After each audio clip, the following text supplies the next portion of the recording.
All right. Says we're live. Waiting for it to pop up on the actual. Hey, there it is. We are live. Awesome.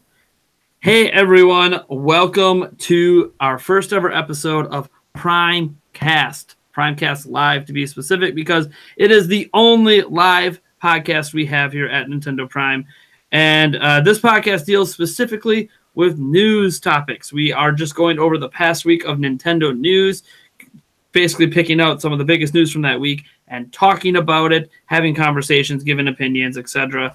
And then for the last half hour to an hour, we will be doing a Q&A session where we will take your guys' question from the chat.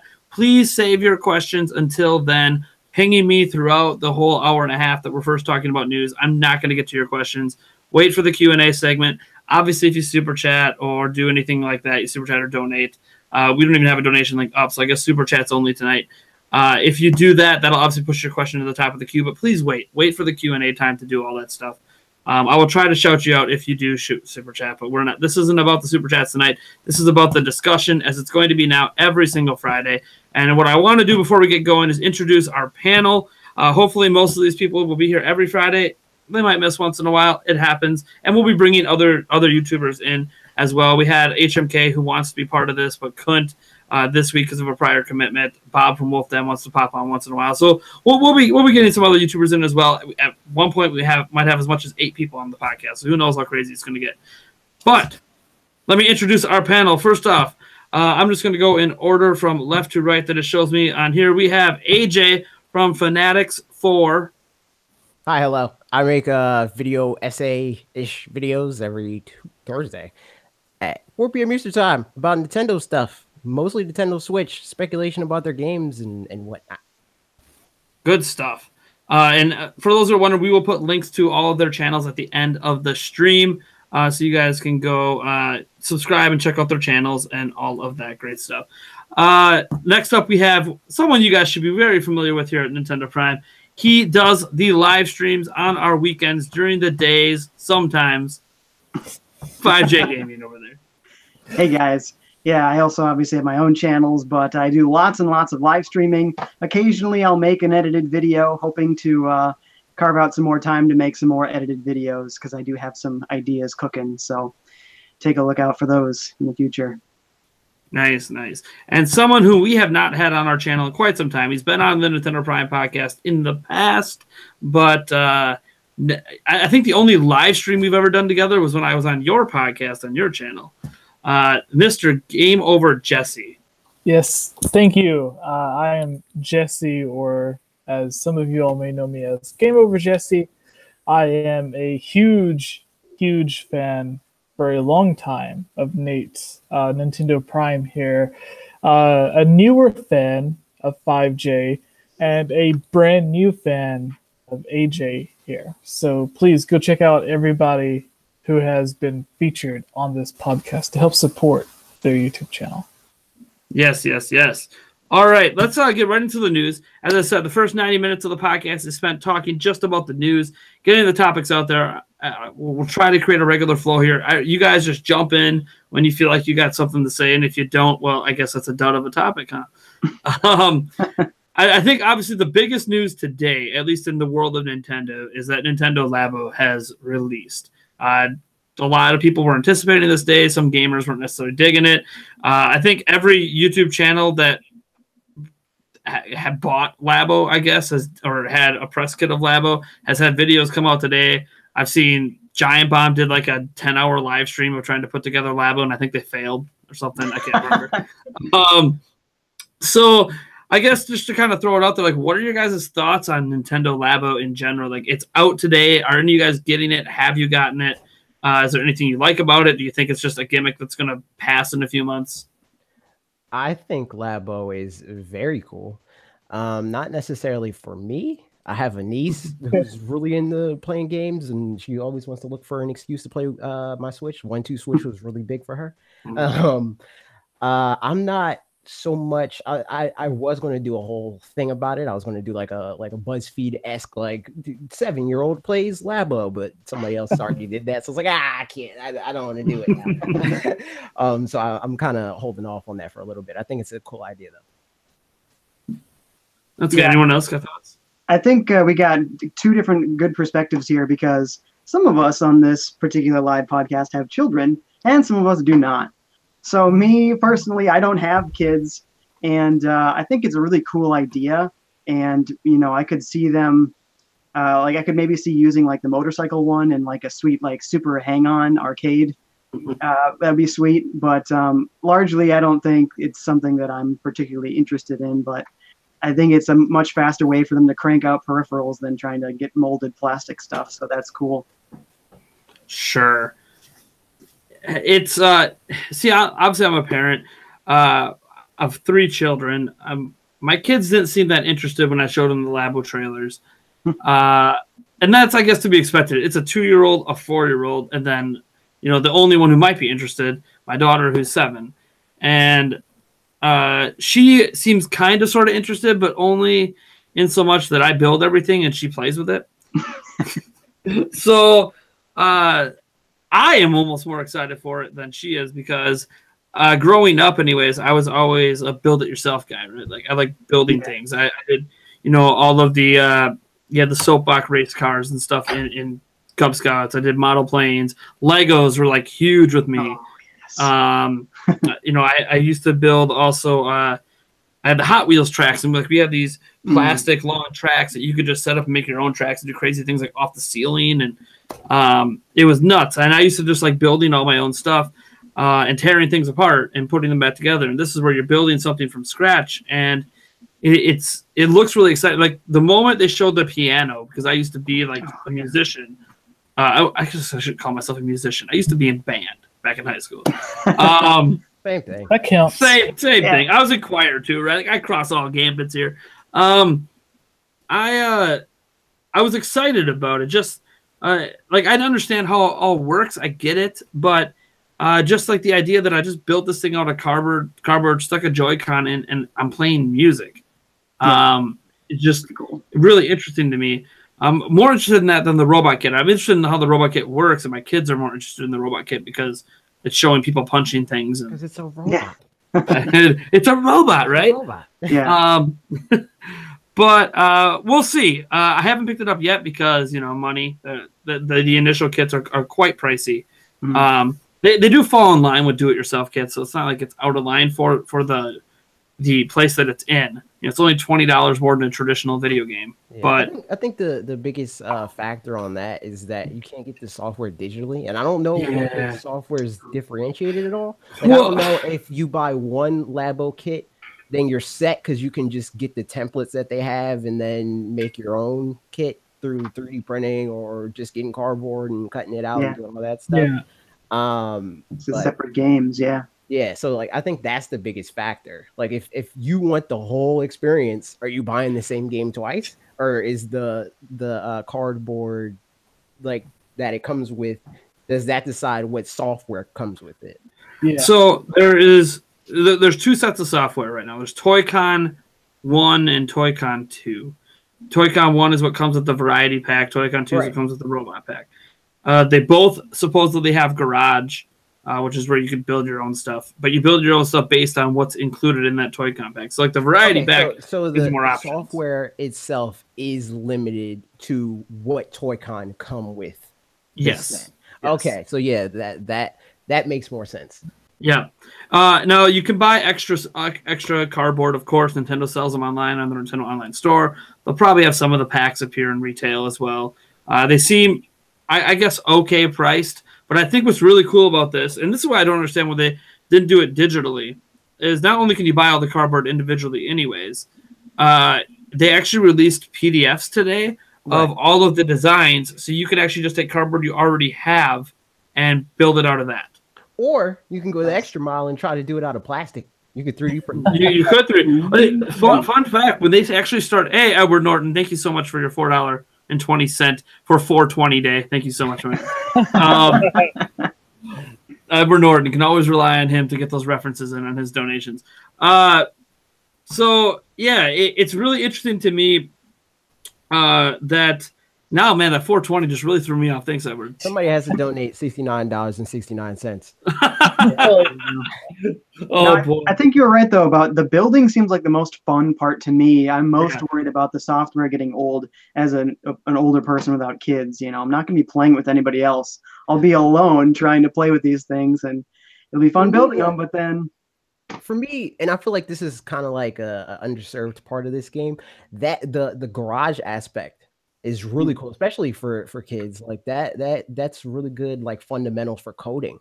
Like understanding, like, okay, this X does Y, you know, like that whole thing. It's like, if this then blank, like that's a really good starting point for that, and it makes it approachable. Yeah, there's actually there's like schools right now in the UK that have been contacting Nintendo of Europe to see about setting up a program inside the schools for Nintendo Labo. And that's actually something that I thought this is really what's going to take it next level. Forget selling in Walmart and stuff. Like, they're going to do that. But what's going to make this a mass project is I think it can hit huge in the education sector. Like, this should be in elementary schools. That reminds me, a few years ago, actually, I don't even think it was a few years ago. It might even have been just a year ago. I remember doing a video on my channel where we were doing something similar to this podcast, where we were talking about the news. And one of the news stories for that video was talking about how this college was using game design, specifically. I don't think you could call it game design, but they were using, it was an architecture class using Minecraft as a way to design buildings and stuff like that. Sure. So it's like, if a college is using Minecraft to design 3D models for buildings, I could definitely see like a middle school or a high school or something using Nintendo Labo for like art and crafts and stuff. Sure. Yeah, absolutely. That's how you know something takes off. Because like when Connect was doing really well, you see it in like surgeries and stuff like that. You see people using Wii remotes, and like that's how you know it's like this mass market product. When you see schools trying to commission the company, be like, hey, we want to use this. There was do you guys remember like when the DS was being used like in museums? Like, you could turn it sideways like a book and navigate. Yeah. Man, you knew that system blew up when that's what's happening. Holy crud! At the Louvre too, right? Yeah. Oh yes, at the Louvre. Like, not some small museum at all. Right. Man. So, like, Jesse, what are your general thoughts on this? Because like, I know you're a parent as well. Like, does this hit with you at all? Yeah. I've been sent Nintendo Labo stuff.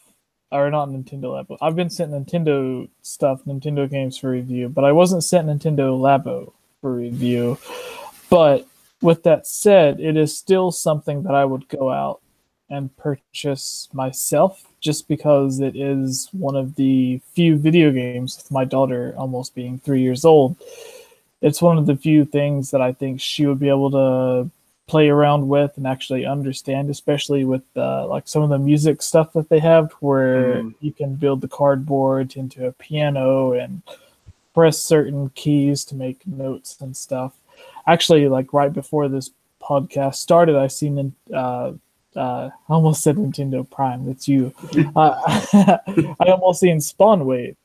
I seen him post something. It was he shared of daughter playing, or his son playing with Nintendo Labo, and whenever he would take the keyboard away, he would start crying, but then he would put it back, and then he would start laughing and smiling and playing with it again. So that short 30-second video shows you how big of an impact this already has, like on day one with little kids.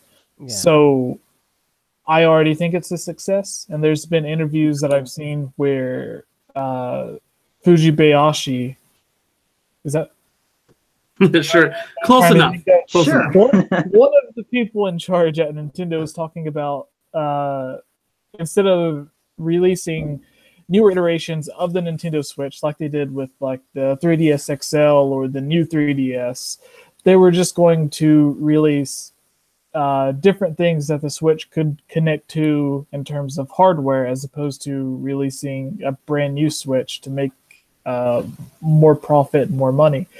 And the first part of that I was thinking about is with this Nintendo Labo, because that is attachments and accessories that you can attach as hardware to the Nintendo Switch.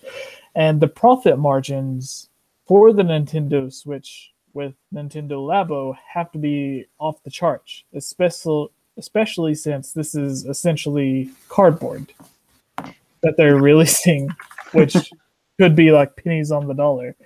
And then it's like, what kind of stuff could they make for the Nintendo Switch in a couple of months from now? Or like, what could they announce at E3 for Nintendo Labo that could even profit more on this idea? Like, we've seen in past, like a lot of the Zelda games have had fishing mini games. Mm-hmm. So if they use like a fishing kit for Nintendo Labo that would connect to Breath of the Wild or whatever the next Zelda game is, and then you're essentially building a cardboard fishing pole out of cardboard to play with Zelda or connect to Animal Crossing or Pokemon or whatever other Zelda game that incorporates a fishing mechanic, then they could make money off of games that they already have released. All they have to do is release cardboard for like $50. So is it a success? From what I've seen from everybody, it already is a success. If it will continue being a success or not is the question, I would say.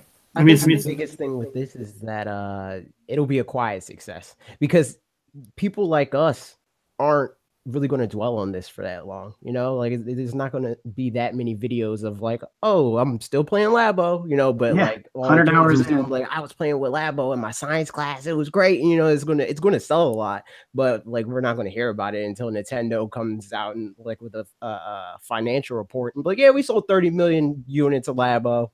No big deal. Yeah, like is this like their next Wii Sports? Yeah, I think. Well, I don't know if it's Wii Sports, because Wii Sports obviously had the handicap. Well, it was bundled in too. Yeah, that's a big advantage. But I mean, it was a huge selling point for the system. Mm-hmm. I think this is Wii Sports in that traditional media, like the Fox Newses and the ABCs and all that, they're going to talk about Labo. Yeah, CNN actually had a unboxing video and like first impression video up today, and a review video, I think. And I'm like, CNN? All right, I get it. Like, it shouldn't just be gaming talking about this, because it's not like a game in a traditional sense, right? It's a toy. It's a toy, exactly. They call it ToyCon for a reason, right? Like, even Bill Nye was out there with this going on. It's so weird. Yeah, when I saw Bill Nye the Science Guy on the official Nintendo channel advertising it, I was like, huh. Now they gotta have these in science classes. It's going to be the science class. It's going to be the favorite time of the day now. It's going to be like, Bill Nye did say it's science, so I'm gonna stay in science. I don't want to go to recess. I'm playing Labo. Leave me alone. That's right. I gotta say, if they had Labo in my school growing up, it'd be my favorite class. That's for sure. A+ is all the way. Oh yeah, A+, baby. I'd be the one choose. Of course, I would choose the most difficult thing in the whole book, and we'd never complete it before the class is over. That or is broken from the 100 kids before you who are playing with it. It's fine. Well, that's why they gotta get those contracts with Nintendo. They gotta get discounts. They just got stacks of cardboard waiting to be rebuilding it. 3D print the completed model already. You don't even got to build it. Right. So I guess we'll kind of segue to our next story, because this is one that really upset me this week. Dark Souls Remastered, the Switch version, has been delayed to summer, sometime in the summer is all they've said, and that it'll still have an early network test as well. But now that's also been delayed because they're going to wait until they are closer to release, which no one releases yet. Some have speculated that maybe it got delayed for the online service that releases in September, but then September is technically after summer. So what are your guys' thoughts on this? Because after all, Dark Souls Remastered was first unveiled in a Nintendo Direct. I don't know. I saw it running. I went to PAX East and I saw it running, and it looks good. So I was like, I didn't expect that. If there's some problem that we don't know about, because of course they bring vertical slices to these conferences, and, I mean, with these events and stuff like that, so it could be broken. If it works well because of that delay, more power to them. It's going to hurt the game ultimately. Yeah, some people try to tell me that it's a good idea to delay it so people can double dip. They'll buy it on PlayStation 4 and then they'll come and buy it on Switch. I'm like, no, they're not. No. And that's part of my question is it delayed because it started development after the other versions, or because the other versions are kind of around the same fidelity, it's just taking too long to kind of give us the slightly pared down version on the Switch? Well, and the thing is, because they delayed it after initially announcing it with Nintendo, because it felt like a big deal because Nintendo got first dib marketing for this game. That's like a huge deal. I understand it's an old, it's a remaster of an old game or whatever. It's not as big of a deal as it would be, say, the new Assassin's Creed or whatever being unveiled on Switch first. Like, that's a way bigger deal. But it's still one of those, they purposely closely tied it. Now it's being delayed several months. And that just kills hype. Obviously, the Amiibo is delayed as well. And it makes you wonder if, how are they so confident 2 months ago it was going to be ready for May 25th? And now they're like a month out and we're like, you know what? We just had it at PAX East. Everyone says it's awesome. A lot of people say it's the most true to the original version. And we're just going to not have it ready. And I understand, like, obviously something gets discovered late. We don't know when. A major something. Maybe the performance at the end of the game is really terrible. Then again, the original performance of Dark Souls is really terrible. So I don't really think that's a good excuse. You could just patch the performance. No, for a fact that they mean like late summer, because they just said summer. May 25th is pretty close to summer. Sure. We could be looking at June, July, which is, I mean. But I figured if they meant June, it'd be like we have to delay it a month or two. Like when they say just what was the exact quotes on it? I'm trying to remember now. When's the autumn equinox? Is it like August 21st? We're gonna put it out August 20th. We made summer. We made summer. My problem, I guess, with the announcement isn't just that it's closely tied to Switch. It's that they did it without telling us why they're delaying it. They just said. They're just like, hey, we're delaying it to summer. We'll see you then. It's like, but why? Maybe we'll see why during the test. Maybe E3 will make things clear as well. And maybe it is the network thing. Don't know. We're delaying it because that would suck if it's because of the network. If they're like, yeah, we tried a network test with just the local devs and we couldn't connect because the network doesn't exist. Only Nintendo has access. Oh man. That would be, I don't know. I'm very upset about. Like, I'm to the point that I've never played a Dark Souls game, and this was going to be my first one. And now I'm like, I'm not even going to buy it now. Really? Wow, you're upset. I am upset, dude. This was my big game next month. Now it's gone. Wow. Like, it comes out during the summer. Like, to give you guys an idea, like the direct it was announced in, I wasn't even the most excited for that announcement. I was excited for Mario Tennis Aces because they have single player mode, and I'm pumped about that. But that's going to be coming out. Did you see the slate of games coming out just in the first half of July? And this is without even all the stuff. It's like all these other games are coming out that I'm going to want to play instead of Dark Souls. Whereas Dark Souls hitting at May. Give me a solid 2 or 3 weeks before E3 lands, and I could just play Dark Souls until then. That would have been perfect. Now it's like, well, if I want to play it, I could buy it on another platform, but I really wanted it on Switch, especially since, like, when I'm on those, I going to E3 this year, so a 3.5 hour, 4 hour flight. It would be awesome to, like, just deep dive into more Dark Souls. Maybe set my expectations for third-party games at E3 or something, but... Now it's like, well, I guess I'll just play what I already have, which is Mario and Zelda and Mario and Rabbids and all these games I bought last year. Right. That's fair. Which isn't a problem. I have a huge backlog of games that I'm not.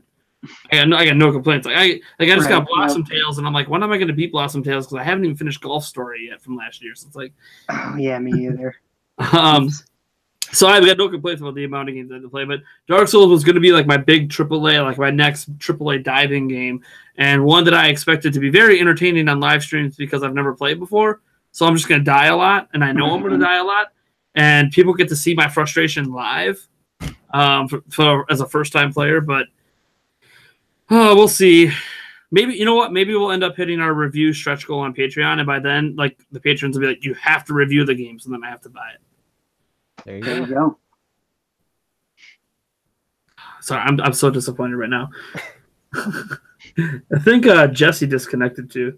Yeah, I was gonna say, Jesse, what do you have to say? But I looked over and his little icon was gone. So Dang hotel Wi-Fi. yeah, I'll make sure to give him. He should still have the invite link. The link didn't change; it's a perma link. So whenever his Wi-Fi turns back on at the internet, maybe he'll pop back on. It's a conspiracy. Yeah, it's playing Dark Souls. An Ethernet cord, maybe. All right. So I guess we don't have much to say on that, especially since 1/4 of us vanished. So Ubisoft, they announced their press conference a date. We have dates for basically all the major press conferences now. Theirs is on June 11th at 1 p.m. Pacific. Their usual time. Not a big surprise. But we know that last year Ubisoft had a big reveal for Nintendo with Mario plus Rabbids Kingdom Battle, even though it was completely leaked beforehand. We knew about that. But we didn't know the gameplay. The gameplay, I think, sold it for a lot of people because they're like, Mario and Rabbids, yuck. And then they watch the gameplay and they're like, this isn't that bad. The leak was almost a good thing. Yeah, it got people to like expect the worst, and then they saw, they're like, okay. Yeah. Maybe it was even have a conspiracy theory about that.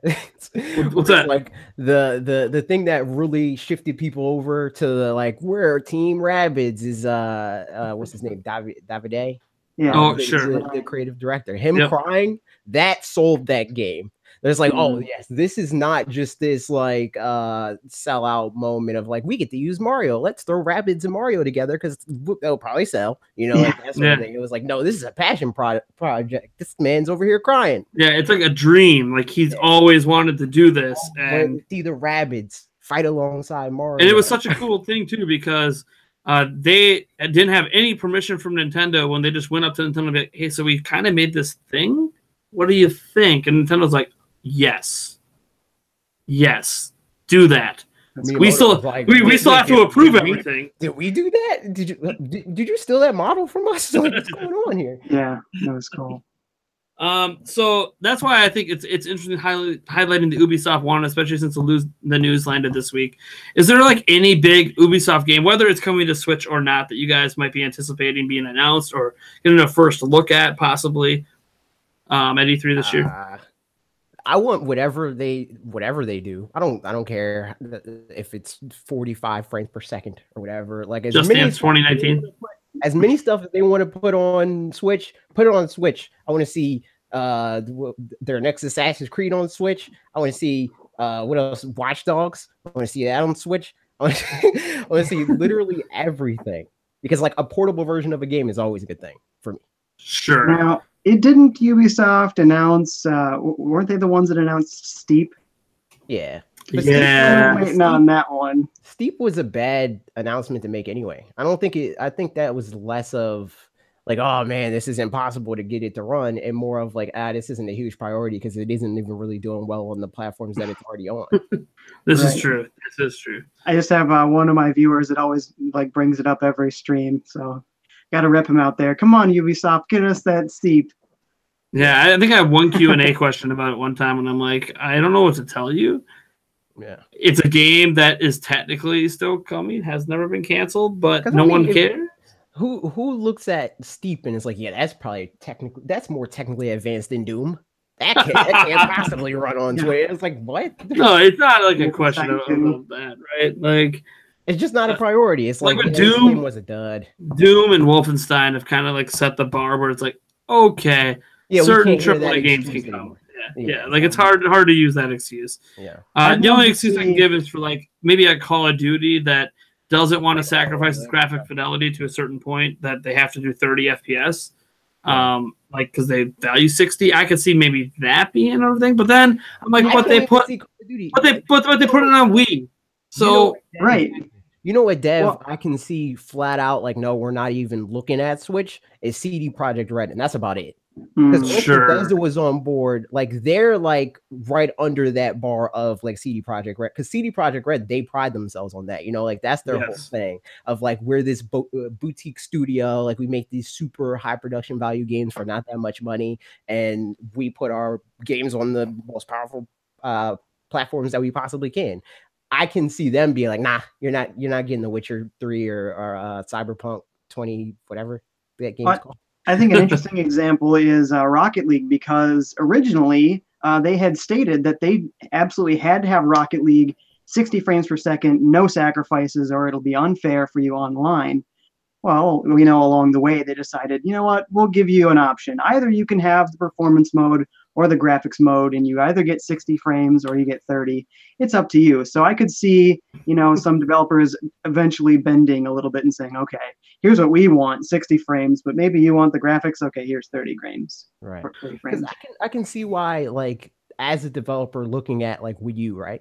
Mhm. That's just the selling point of that game to a consumer is, oh, it's the Nintendo version. Whereas here, it's like it's the portable version. So you're willing to take concessions for playing it on, because like Game Boy Advance. Advance had like every game too. It wasn't the same Lego Star Wars, but it was still Lego Star Wars. So like it's gonna be more of the actual version. It's just gonna be it's gonna look like whatever the game is, Wolfenstein 2, right? If that was on Xbox 360, Yeah, and that's not bad. That's not bad to play in the palm of your hand. Like that's crazy, actually. Oh yeah. Man. Yeah. Sorry, go on. As far as like Ubisoft stuff goes, we've seen half of the franchise, but Rayman, I'd actually like to see a new Rayman, because they've been just porting around the last two games the last several years, but are they making a new Rayman? That'd be cool. Maybe even a 3D one. That would be pretty cool. Give me a Rabbids Rayman fighting game. Yeah. Perfect. Let me murder a rabbit with Rayman. Glowbox. Yes. Oh geez, that's awesome. It's funny because like if Eric from the other podcast was here, he'd be like, "Oh, Mario plus Rabbids 2. That's what I want." Oh, I don't like that. It means too soon, but yeah, totally. It is too soon. Full disclosure, I don't like it. I don't like it. It's all right. It's all right. It's not for everyone. And there's no game for it that's literally for everyone. But I really like the game. For me, I acknowledge that the gameplay looks great. I can't get past the theming. I can't do it.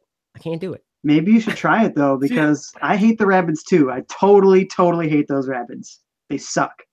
But the game was legitimately awesome. It really was. I just don't want to hate myself every time I see a cutscene. like the gameplay, like I said, I look at that and I'm like, yeah, somebody that's into that sort of thing, like that looks awesome, But like literally every time I see a cutscene, I'm going to want to throw my Switch outside of the window and then drive over it with a 16-wheeler or whatever. It was a little weird to have like peeing jokes and stuff inside a Mario game. Oh jeez. Dab and Luigi was also like, I can't do this. Oh man. I can't do this. Like for me, I'm actually really curious about the next Assassin's Creed game. Yeah. Because they did Origins last year after they took like a year off. Origins was fantastic.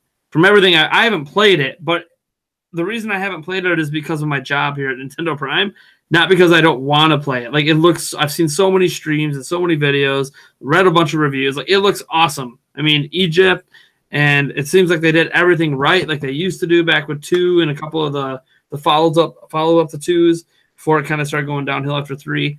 And it just was. I mean, the modern day story is still crap. They destroyed. Like it was good for a little while. Then after 2, they just, I don't know what they did. Like flushed it down the toilet and just screwed it all up. Is Desmond still dead?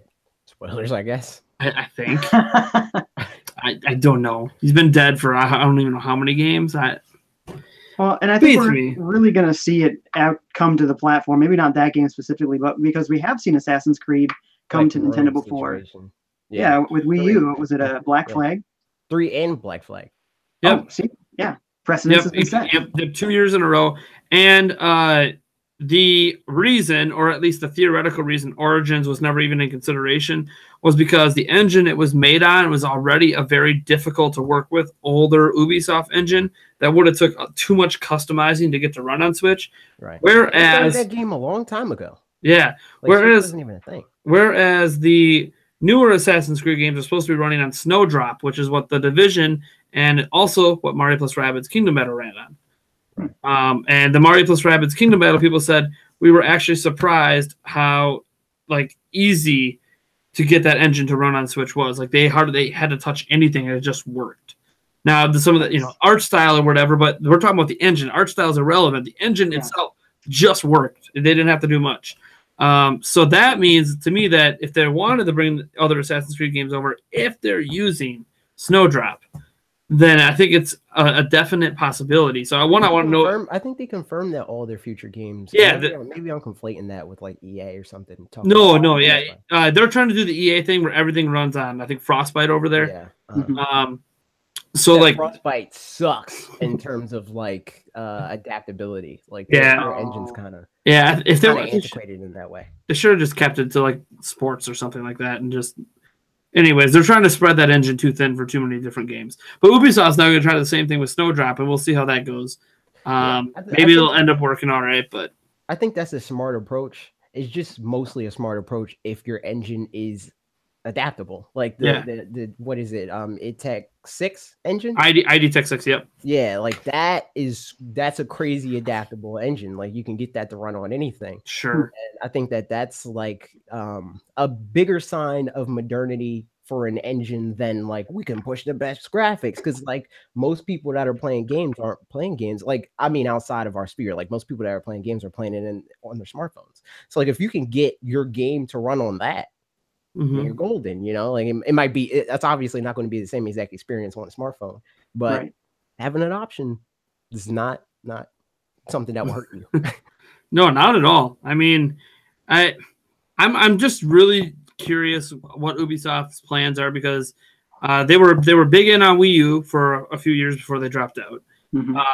Which understandable. Everyone should have dropped out off of Wii U after first. Nintendo dropped out before Ubisoft. Let's see. They were doing stuff on Wii. Obviously, it helped that Just Dance just exploded on Wii, and it's still going to this day. And they still make Wii versions of the current Just Dance games. Yes, because they still sell just enough of them to keep making it for Wii. Yeah, and it's 2 gens ago. It's crazy. That's akin to them to Sony still making PlayStation 2 games. Yeah, it's crazy that it's still selling well enough. And Ubisoft has obviously seen some success on Switch so far this gen. Obviously, Mario in the name of Mario plus Rabbids is going to help sell it, but it also helps that the reputation of that game ended up being pretty solid as well. So I'm curious to see if they start doing the Bethesda thing where it looks, at least on the surface, like Bethesda's all in. Yeah. We don't know because so far every game they have announced has become older ports.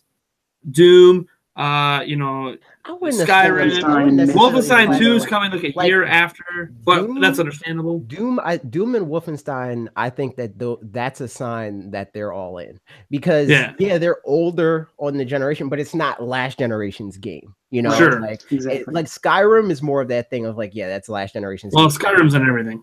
Yeah, exactly. Yeah. But I mean, it's not as impressive. Whereas, before Doom, people are like, we're not going to get any current gen games on this thing. It's going to be 360 and PS3 ports, and that's it. But Doom is a next generation game, so.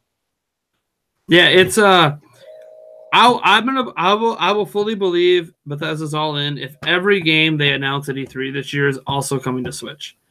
And my biggest thing, and maybe this isn't even the fault of Dark Souls remaster when it got delayed, but I am tired of not getting games day and date. Yeah, it feels like that means they're deprioritizing the Switch, and that's understandable. Year one, I get that year one. I think it's understandable year 2 too, because games games take years. Games take 2 to 3 years ish, So also, if you guys remember about Nintendo delaying the production of their 64 gigabyte carts That's a Sure. whole other Yeah. like wrench in this, where it's like, yeah, they could do a whole thing where they offload part of the game to like onboard storage or whatever, but that hurts the game. Like in my mind, that makes me not want to get it. You know, like, do I want to dedicate that much of my SD card or whatever to like installing a part of this game? Like, I don't have multiplayer for Doom installed on there just cause like, just take what's on the cart.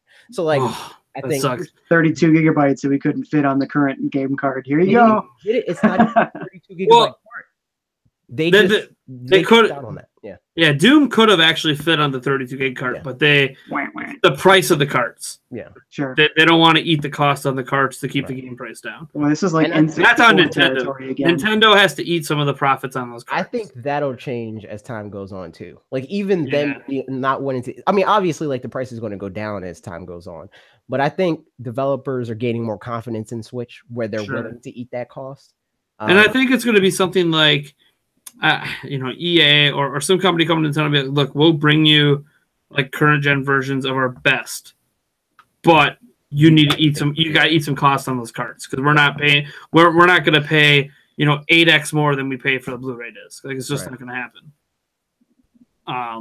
So we'll see if that changes at all. So this next topic is it's kind of a two-parter. It kind of hit today because Platinum was all up at this event talking about some stuff, and the big thing that Platinum talked about was two games in particular that matters for us Nintendo fans right now, and that's Bayonetta 3 and The Wonderful 101. Thank you, Edward Norton, for your $2 super chat. Love and respect, man. So the first thing we hit on a bit here is what they said about Wonderful 101, because that's just a Wii U port. And Kamiya had this to say about it. He said, we're going to knock the audience participation up a bit. They're still trying to negotiate with Nintendo whether a possible Wonderful 101 Switch release could happen. It always helps when the people in the audience of Reboot clap, and that the Reboot was the place where they were talking to people. If they'd actually buy a Switch version of Wonderful 101, so anyone that would buy that, please clap. And I haven't seen any news on like if people just started clapping like crazy when he said this to prove the demand for the game, but that's not what's going to make it happen. He said they're already like talking to Nintendo about trying to get this game over. And the thing is Wonderful 101 tanked on Wii U, but it's Wii U. Right. And I think part of the problem was because the touchscreen was bad on Wii U, apparently sometimes when you're trying to draw things, it wasn't recognizing it correctly, and it was making it really hard to quickly do something in the game. Sure. Kuba Truba Poopa, shout out for your $1 super chat. Thank you so much. Yeah, it's very interesting. I like the Wonderful 101. Like straight up, I played and beat the game. It's one of the most underrated exclusive games on Wii U. And I don't. It's a hard to explain game in advertising. It's like, oh, it looks like 100 Pikmin running around. Yeah, like it's. Like it to like me, beautiful Joe Pikmin. Yeah, beautiful Joe Pikmin. Like to me, that sounds amazing. But like to a lot of people looking at it, that brand new IP, don't know what this is, they're going to be like, "What is that?" Right. Like, why did they just become a fist? Why did they do like this? Doesn't even look like a game? People are crazy. Buy beautiful Joe Pikmin. I mean, well, and it looks like some sort of insane anime, right? Oh yeah. Concepts of little things. Yeah, exactly. It just looks so good. And obviously the sales of it weren't very good because they have no plans to make a sequel because the sales are low. Worst Nintendo console. Yeah, but then again, port Vanquish, and then we can talk. Okay. Ooh, yes, that would be amazing. So my thing is they're already talking to Nintendo because they want to bring it over. They think maybe a new system will give it a second shelf life. I'm just wondering, like, do you guys think it's going to happen? Because there's a lot of logistics here because Nintendo actually owns rights to this game. So they have to okay it. And it's a game that didn't sell well, so Nintendo might be like, it's going to cost more to bring it over than what it might sell. Because it's a question of, did it not sell because it's Wii U, or did it not sell because the game isn't appealing on the surface? Right, yeah. It's one of those games, you got to play it, then you realize how good it is. Yeah. I think it could sell if they market it right. I don't know if they care enough to market it right. Yeah. Well, I think if they do bring it over, this is maybe the one Wii U game that they could maybe port and do it as a digital release and kind of treat it more like an indie game. Give it that indie game treatment where it's not an indie game, like it's a port, but you kind of advertise it in the indie game space because people who are into indie games are more willing to take risks on games that just look weird. And that might be a good way to target it too. I don't know how they can do that because you can't put that in with the indies because it's technically not an indie game. It's a Nintendo game. But just something like that, I think might be a smart way. Like test again, they could maybe do it because isn't Snipper Clips? Don't they classify that as an indie? Sure, that's they a do. Nintendo game. They do. Yeah, no, it's not just that it's like a Nintendo game or Nintendo owns but it. It's a platinum. It's made by a AAA studio. Yeah. You know, it's not some company that Nintendo basically just, oh, you have this cool idea, here's a little bit of money to give us that little. But that even that classification is weird because isn't Rocket League classified as an indie? An indie? Yeah. Well, Rocket League is pretty big now. Well, now it is, yes. But I mean that's kind of what happens though. Like when you're in, like as an example, the company behind Minecraft, like that was an independent studio, and then now it's but now it's owned by Microsoft. So like even then, like how do you do that? You know, like I can see if the game, like if they called games Nindies, right? Then that's one thing. But I think the Nindie is more so referring to the studio. Sure. So it's like it's a weird thing. It's like this. It is very weird. I mean, obviously, you know, indie on its own just means independent, right? Yeah. Like it's an independent studio that's not tied to a platform, right? Which in and of itself is also weird. Yeah, it is, right? Every studio is that's not like that's not first or second party. Yeah, would be an independent studio. Like EA and Ubisoft would be independent studios, right? But like I think Ubisoft even calls themselves independent. Like when they talk about themselves in like press releases and stuff like that, or when they're talking about what was the company that was trying to buy them? What was the company? Oh yeah, Vivendi. Vivendi. They're like, yeah, we're trying to stay an independent studio. We've been that way since 1960, whatever. 1492. Yeah, the Dark Ages. Oh, I think what ends up happening is, I think at least this is how I classify it. Indie studios, not just independent, like when you use the indie classification, because I don't think, well, like Ubisoft calls themselves an independent. I don't think you'd ever see them say we are indie. Yeah, they're going to say we're independent. So I think what differentiates indie from like say a big AAA publisher is going to basically be how much money did you spend to make the game, right? Because that's what AAA technically meant or used to mean back in the day was it's a game you spend a crap load of money to make. It's like if we're talking about the studio, right? Yeah. Because even sometimes Ubisoft games like Child of Light. Yeah, Child of Light. Yep. By that as an indie game. Yeah. It's like if it's by money, like Nintendo has indie games, you know, like in a lot of cases, like even their bigger games can be classified as indie, because Nintendo doesn't spend money on them. Is not like Breath of the Wild is like AA, but by like as we think of Nintendo, like in the range of their games, it's a AAA game because like they said they only needed 2 million units sold of that game to turn a profit. Well, to be fair, when I hear companies say like, what was the famous? Wasn't it Dead Space or something needed to move like 6 million units or whatever, you know, for them to claim that it was profitable or whatever. Well, when people looked at the balance sheets, it was profitable at 2.5 million. It was that they wanted to hit 6 to hit a certain profit number to make justify the investment. Whereas Nintendo will usually when big corporations, and this transfers over to movies more than anything, they want to double what they spent. Yeah, they're not happy breaking even or making some. They want all the profits. Right. So it's like, and that even more so says like how little Breath of the Wild cost to make. And when you look at Breath of the Wild, you don't think of that as an indie game, you know? So it's like it's a weird definition. It's also how little Nintendo in general cares about the profit margins on games. Because if they're looking at just pure profit margins, they would be spitting out Wii Sports games all the time. They'd be spitting out 2D Marios nonstop. You wouldn't get like an Odyssey or a Breath of the Wild or Like Metroid games, they don't sell a whole lot of copies, but they still are profitable, so they keep making them. Right. I think that plays to like how Sony approaches their first like games where they're prestige pieces. They're hey, this is this big game that you need to buy this console for. They make their money on the console system sellers. Yeah, exactly. So it's like God of War right now.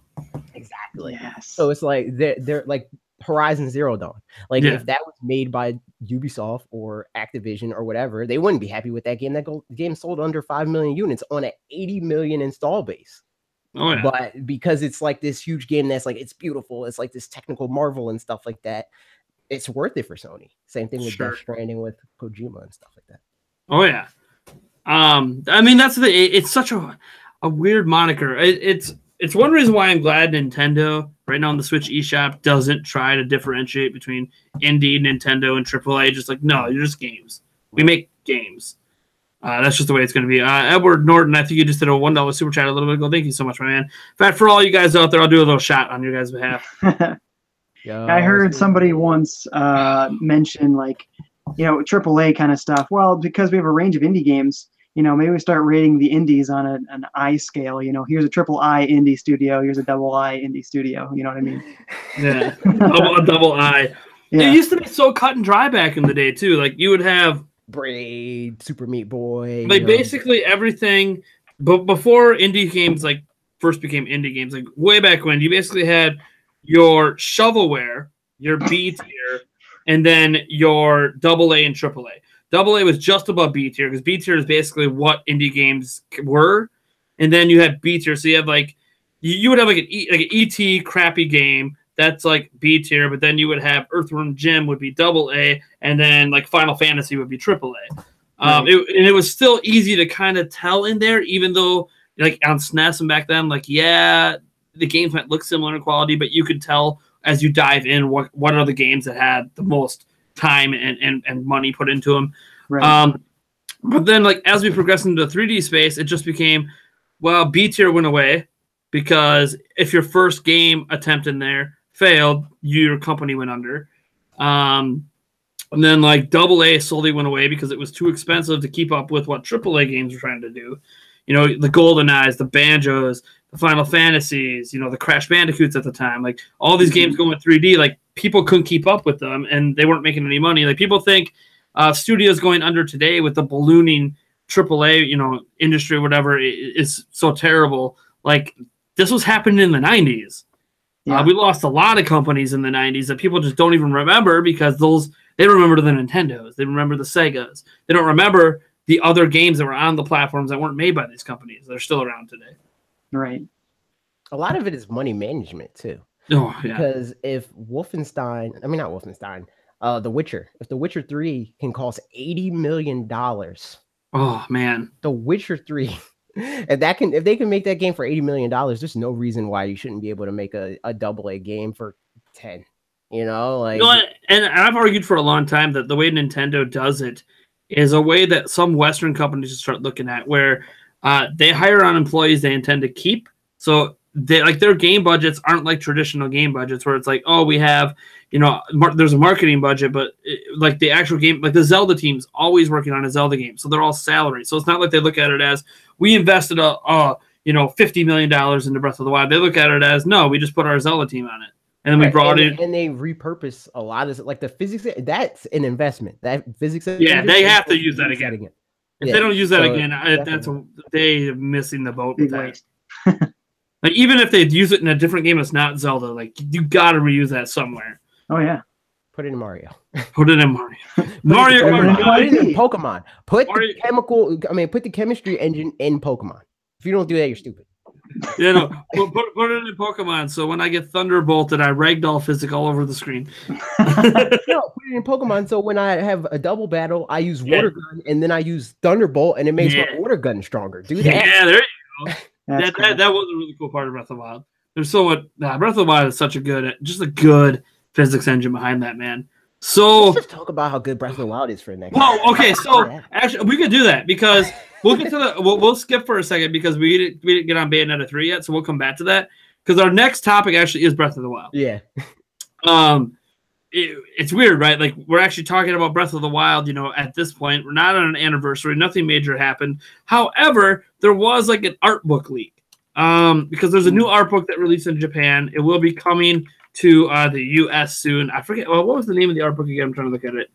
Masterworks, Breath of the Wild Masterworks. Yeah. So it hasn't released here in the West yet. But Gaming Reinvented has a whole bunch of it here. I'm going to put a link in the chat for so they can kind of follow along if they would like to. Let me, where is my chat? I just covered it up. Chat. Where did I put the chat? Oh, it's over here. It's on my other screen. So here's a link to what we're talking about with that for people who want to follow along. So like there's all this art that they released, like all these ideas that looked like they were either like OG concept art or just ideas that got kind of cut from the game. Different guardian types they attempted out. Different types of mechanical monsters. They have like a spider here with a bunch of eyeballs with a chain going around them. Crab. Some of that stuff looks like it belongs in like Skyrim or some creepy dark game. Yeah. Yeah. The bottom stuff, like with the I don't know if that's transparent or if it's a white background.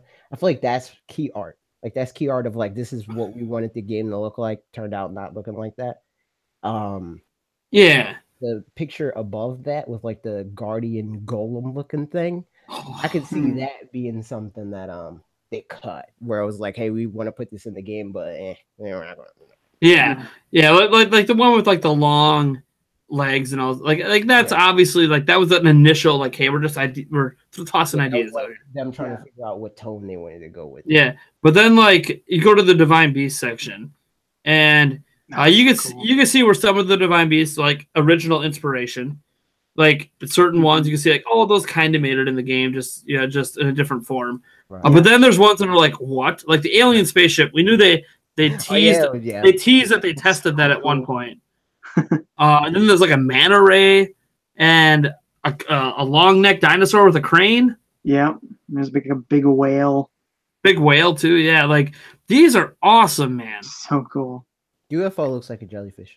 Like so, and here's the thing, like it looks like the alien one and the long neck one were put in the game at some point. Those look like in-game screenshots.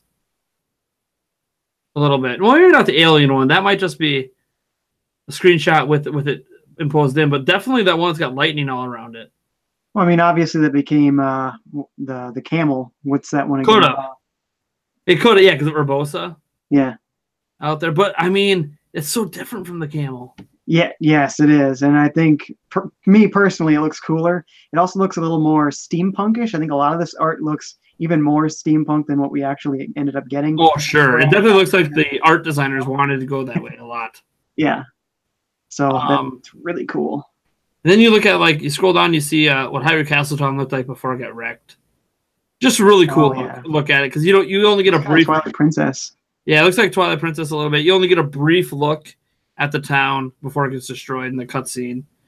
I saw a lot of people when this initially came out or leaked, that were like, "Oh yeah, now we need a Majora's Mask of Breath of the Wild. That's what we need." Totally. Could you imagine jumping back and forth between destroyed world and not destroyed world? That'd be so cool.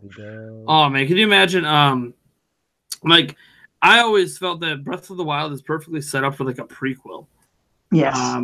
And that's easily what they could think of all the stuff they could reuse, just like they did for Majora's Mask, to do a kind of prequel. I don't know. I mean, I know that the DLC dives a bit into the champion side of things, but there's so much we still don't know about that past. I mean, this was the game that advertised the Sheikah heavily, and I still don't feel like I know anything more about the Sheikah before the game as I do when I'm done. No, not really. So, why is this crazy Sheikah tech, all this stuff happening? Let's go back and I want to see when they thought this stuff was a good idea, when they started doing it. When was this stuff made? And I thought a big thing about this game was before it came out. I did on my MC or my old MCN, I did a video about what I thought Breath of the Wild was going to be before it was Breath of the Wild. It was just Zelda Wii U. Sure. And I thought a big thing about what they were going to, because we knew the game was going to be open world and stuff like that. And we know Nintendo usually, when they make big sweeping changes like that, that becomes a mechanic. Yeah. So I thought that the game, like, it was going to be like pinned up on mapping Hyrule, because Skyward Sword was like the predecessor to before Hyrule was a thing, and like the goddess and all that stuff. I thought that Breath of the Wild is going to be directly after that, or within a few years of that, and your whole thing was like, okay, we're establishing what Hyrule is. And I feel like them doing something around those lines and using the open world in that way, which they kind of did, where it's like you are kind of mapping the world in some way, where it's like you're discovering as you go along. Sure. But if it was like that was like your quest, where it's like, all right, we got to figure out what this place is, and that establishes like a lot of the norms that we know of now, and explains a lot of different things that we didn't have like full answers for. Yeah. I mean, so Breath of the Wild sucks now. terrible game. Just scrolling through the art here, it looks like there was a skeletal fairy that looks like the Lionel design. That's weird. I mean, it's like one of the weirdest things I've ever seen, if I'm being honest. Which section are you looking at? If you scroll into the horse god. Yeah. The horse god was in the game, though. Yeah, I know, but look at that design. Yeah. Oh, that's crazy. King Dorothin. Some cool stuff there that looks like they might have had some ideas for. Love, by the way, the reimagining of the Zora's Domain in Breath of the Wild. It's so cool. It is. You know, from the SNES days of it's just a head that pops up out of random water and you never really know anything about him, to what we got in Breath of the Wild. Oh, man. I mean, I'm just scrolling through this art. I mean, that Guardian-looking tech lab, the Guardian taking his hat off with his smiley face. What the hell? Yeah. that should be in there. That should be an Easter egg. You can find a way to take his head off, and he's got a little smiley face. Just a special island. Island that has a shrine in the middle of it that has a Guardian that just takes his hat off and smiles at you. A major test of humor. Major test of humor. They got they got their concept art in the Goron City, where they put the faces on they did the old what is it, Mount Rushmore effect there. Yeah. I don't know. Is this supposed to be one of the labs? It kind of looks like a Guardian, like a building. Yeah, it's called the Tech Lab. It's a Guardian shaped ancient tech lab is what it's called in the book. That's really cool looking. That reminds me of Pokemon. Forgot what Pokemon it is though. The evolved form of Boldor or whatever. Okay.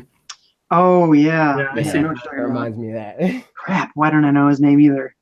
Embarrassing moment. Then we see some early art on Rito Village with the big propeller. Yeah, that looks awesome. It looks very precarious, like that village could fall apart at any moment. It's pretty cool. Yeah. Some stuff on the sand seals, which look like... That's what it's called. The sand seals. All the jokes. I missed it again. Gigalith.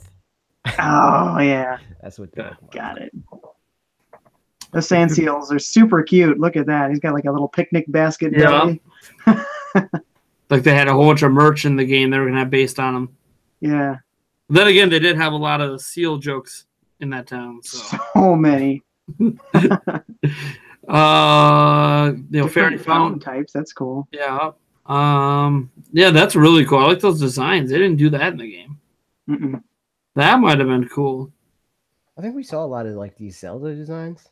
The Zelda ones. Let's see here. Some of them look like almost like NES or SNES style Zelda. Yeah, they almost look like they maybe old school ones they were trying to bring back or reimagine. Yeah, exactly. Also, one of them looks kind of like Linkle. Well, sure. Yeah, that one definitely looks like Linkle. Scrolling down, the history of Hyrule. It looks like they're showing. What's it saying? They're showing. Apparently, Rivali flew straight to Vamado, and the others followed roughly the same path Link did to get to theirs. That makes sense because he can fly. Yeah, so he just skipped over everything and went straight, but everyone else had to go on the ground. Yeah, that makes a little sense. This was furthest. Because I know they did a lot of testing of the pathing in the game beforehand. They talked about that. In fact, that whole pathing thing they patched in with the DLC, it was like, yeah, all of that was something that they actually used in development. That's so cool. Man, just like, I mean, let's just take a moment. I mean, this is a news podcast, and there's not a lot of, news here. It's just like, here's some cool early look stuff at what could have been and what wasn't. Just like, what are your guys' thoughts on Breath of the Wild now that we're getting into that phase now where we can almost kind of start thinking about like what might a new Zelda game look like? Like, what are your guys' thoughts on this game now that we're at that Breath point? of the Wild for me is by far my favorite Zelda game. There's a lot of people that are like split on that because the whole like the fact that they slashed a lot of conventions. They're like, yeah, temples, we could do without that, you know, like like there's a ton of like the fact that like it's one cohesive theme for all the different things. It's like the whole world is a dungeon rather than it being like we're gonna have the fire dungeon and the water dungeon. It's like the whole world is that. It's a ridiculous game. That being said, that was not my game of the year last year. So Ooh. What was your game of the year last year? Mario Odyssey. Odyssey, okay. I feel like Mario Odyssey, the thing that really separated the two for me, because it wasn't like Mario Odyssey by far destroyed Breath of the Wild or anything like that, but I feel like Mario Odyssey stuck the landing on what it was trying to be a lot better than Breath of the Wild did, and it handled a lot of things that I thought were problems with Breath of the Wild better than Breath of the Wild. Like a lot of the like how, you know, they're kind of structured in the same way with the moons and the shrines and stuff like that. A lot of the moons, even the moons that aren't really rewarding, like it was just I ground pounded and I got the moon. Like it feels rewarding because like you get a moon every 4 or 5 minutes or something like that. So it's like just keeping me going. One more moon, like you have that effect. But it gets to a certain point in Zelda, unless you have a guide next to you or whatever, where it's like it feels like a grind. It's like, I just need these last 2 shrines, you know, like that whole thing. And some make that argument about I've heard that argument said about Odyssey. Like, there's so many moons that like sometimes like, okay, I'm trying to 100% this. Like, why do I have to get like 90,000 moons when so many of them are like ground pound the ground and a moon pops up? Yeah, but is that really worse than the 900 Korok seeds? No, because those weren't really like particularly rewarding experiences. And then when the golden poo wasn't rewarding for you? Well, even along the way, I mean, great. It was cool that you could like increase your inventory slots, but like you were never particularly excited to find a Korok. It was like, oh yay, another little wood drop. No, I hear you on that. I'm doing a 100% run in master mode right now, and the Korok seeds are the worst. Like there's some that are legitimately entertaining and original, but like so many of them are just not that. Yeah. And then there's 50 of a particular type. Oh, great. I picked the apples off. And that was one of my complaints about the shrines, too. When you had the major test and the minor test of strengths, like, it's just the same thing over and over again. It's like, couldn't you at least, like, put a different enemy in each one? Yeah, like, and that's another thing. Like, a good 40%, maybe more than that, of those shrines is it's a formula. It's like, okay, part of these is the blessing, part of these is the test of strength, and then you have like 70 that are like mini temples. Yeah, and then you have Eventide Island. Yeah, Island. And then they had the DLC ones, and the DLC ones were just awesome. And I'm like, okay, so they have all these amazing ideas left. Why weren't these in the game? Yeah, like why? Yeah. Even if they had to like dissect the DLC into 20 more shrines or whatever, I would have took that over all the blessings and that stuff. Like, no, I hear you. Yeah, it's very, very interesting. That's for sure. Actually, one of my biggest problems with Breath of the Wild is actually one of the simplest things they could possibly fix. It's that you only have the one save file. So for me, I never once started over, and I'm just holding on to my original experience, my first time ever playing Breath of the Wild, you know, amazing, mind blown. And I just can't let go of it. I'm like, but if I delete it, then it's kind of like letting, you know, never having that experience back. But at the same time, I can't experience the game over again unless I do that, or I create another master mode. Set up another profile. Yeah. On your Switch. get like, you know, like I mean, it's a hassle for codes and stuff like that. Like what I did is because sometimes developers are like, oh, we don't have any more code, so we'll send you a European one. I have like for each region for event, like times like that, and that's just what that is usually for. Where it's like, I want to play Breath of the Wild again, I'm going to do it on my European account or whatever. Yeah, but why do I have to do that? You know, it's a pain. Yeah, Zelda's always had multiple save files. Right. I mean, there is, if you bought the DLC of Master Mode save file and normal mode. That's true. Oh, so Master Mode is a separate file? Separate. It is a separate file. You'll hate yourself more when you're some people actually hate it because, oh, I got to replay the whole game for hard mode? What? But yeah. But I'm ready to start over. Hard mode at that point. That's easy mode. You had the Master Sword maxed out. Master mode. Yeah. But I want to fight the gold Lionel with full gear. Well, okay, get rocket out in Master Mode then. Come on. Yeah, man, don't be a. But yeah, Master Mode does start all over again. That's why I'm 100% in the Master Mode, because like I've done everything in like normal mode, but I didn't 100%. And I'm like, you know what? If I'm going to 100%, I want the bragging rights that I did it in real 100%. You guys got the true 100%. Plus, like, I mean, full disclosure, Breath of the Wild is my favorite game of all time. Nice. So, and it even still today feels weird saying that, because for my entire, like, I'm 31. For most of my life, Secret of Mana has been my favorite game of all time. Ooh. And it wasn't until Breath of the Wild came out that something definitively passed Secret of Mana for me. Wow. And the thing is, it's not a perfect game.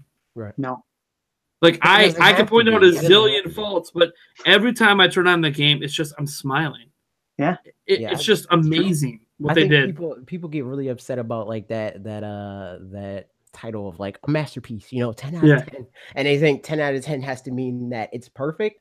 But I think a game could be a 10 if the thing that it tries to do the most, it fucking nails. Yeah. You know, like that to me is like, that is also a 10, you know? Yeah. Like world building, the physics engine, just, Tetris, you know? Tetris. Exactly, Tetris. Like Tetris doesn't have a great story, you know? Yeah. Most the graphics were good on Game Boy. Yeah, most people would be like, Tetris is the greatest game of all time, but like for what it is. Yeah, it's a perfect puzzle game. At the time it came out, there is, I mean, even now, now, I have like Tetris Attack on my phone. Like they've done things to spice it up now, right? Like when you go back and play the OG Tetris, it's still fun, but you could be like, this is kind of, it has that old feeling to it where you could play a newer Tetris game that spices it up more. Yeah. And these are things you couldn't really do back then because of memory limits and stuff like that. But I mean, it is just the base concept of Tetris as a game has not gone anywhere at all. It is so perfect of a concept for a puzzle game. Yeah, exactly. Like, if there is a perfect puzzle game, that's like one of them. Yep, for sure. Is there anything else you guys want to say about Breath of the Wild before we move on? It's a bad game. They should have canceled it. Should never happened. Should have kept the Wii U exclusive. Released it in 2015. Yeah. Terrible. All right. So to round out the topic we started before with Platinum, they talked briefly about Bayonetta 3, which a lot of people are anticipating for good reason. I mean, Bayonetta 1 and 2 were widely acclaimed as some of the best action games at the time. Bayonetta 2 was exclusive. That upset a bunch of people, but it's still one of those things that if it wasn't exclusive, it just wouldn't exist. So, you know, you either get it or you don't get it. And at this point, I think there's a lot less upset that Bayonetta 3 is exclusive because it was almost expected. And they had this to say at the same place where they talked about the Wonderful 101. They said, from their perspective, obviously there's things they can't talk about dealings they had with Nintendo.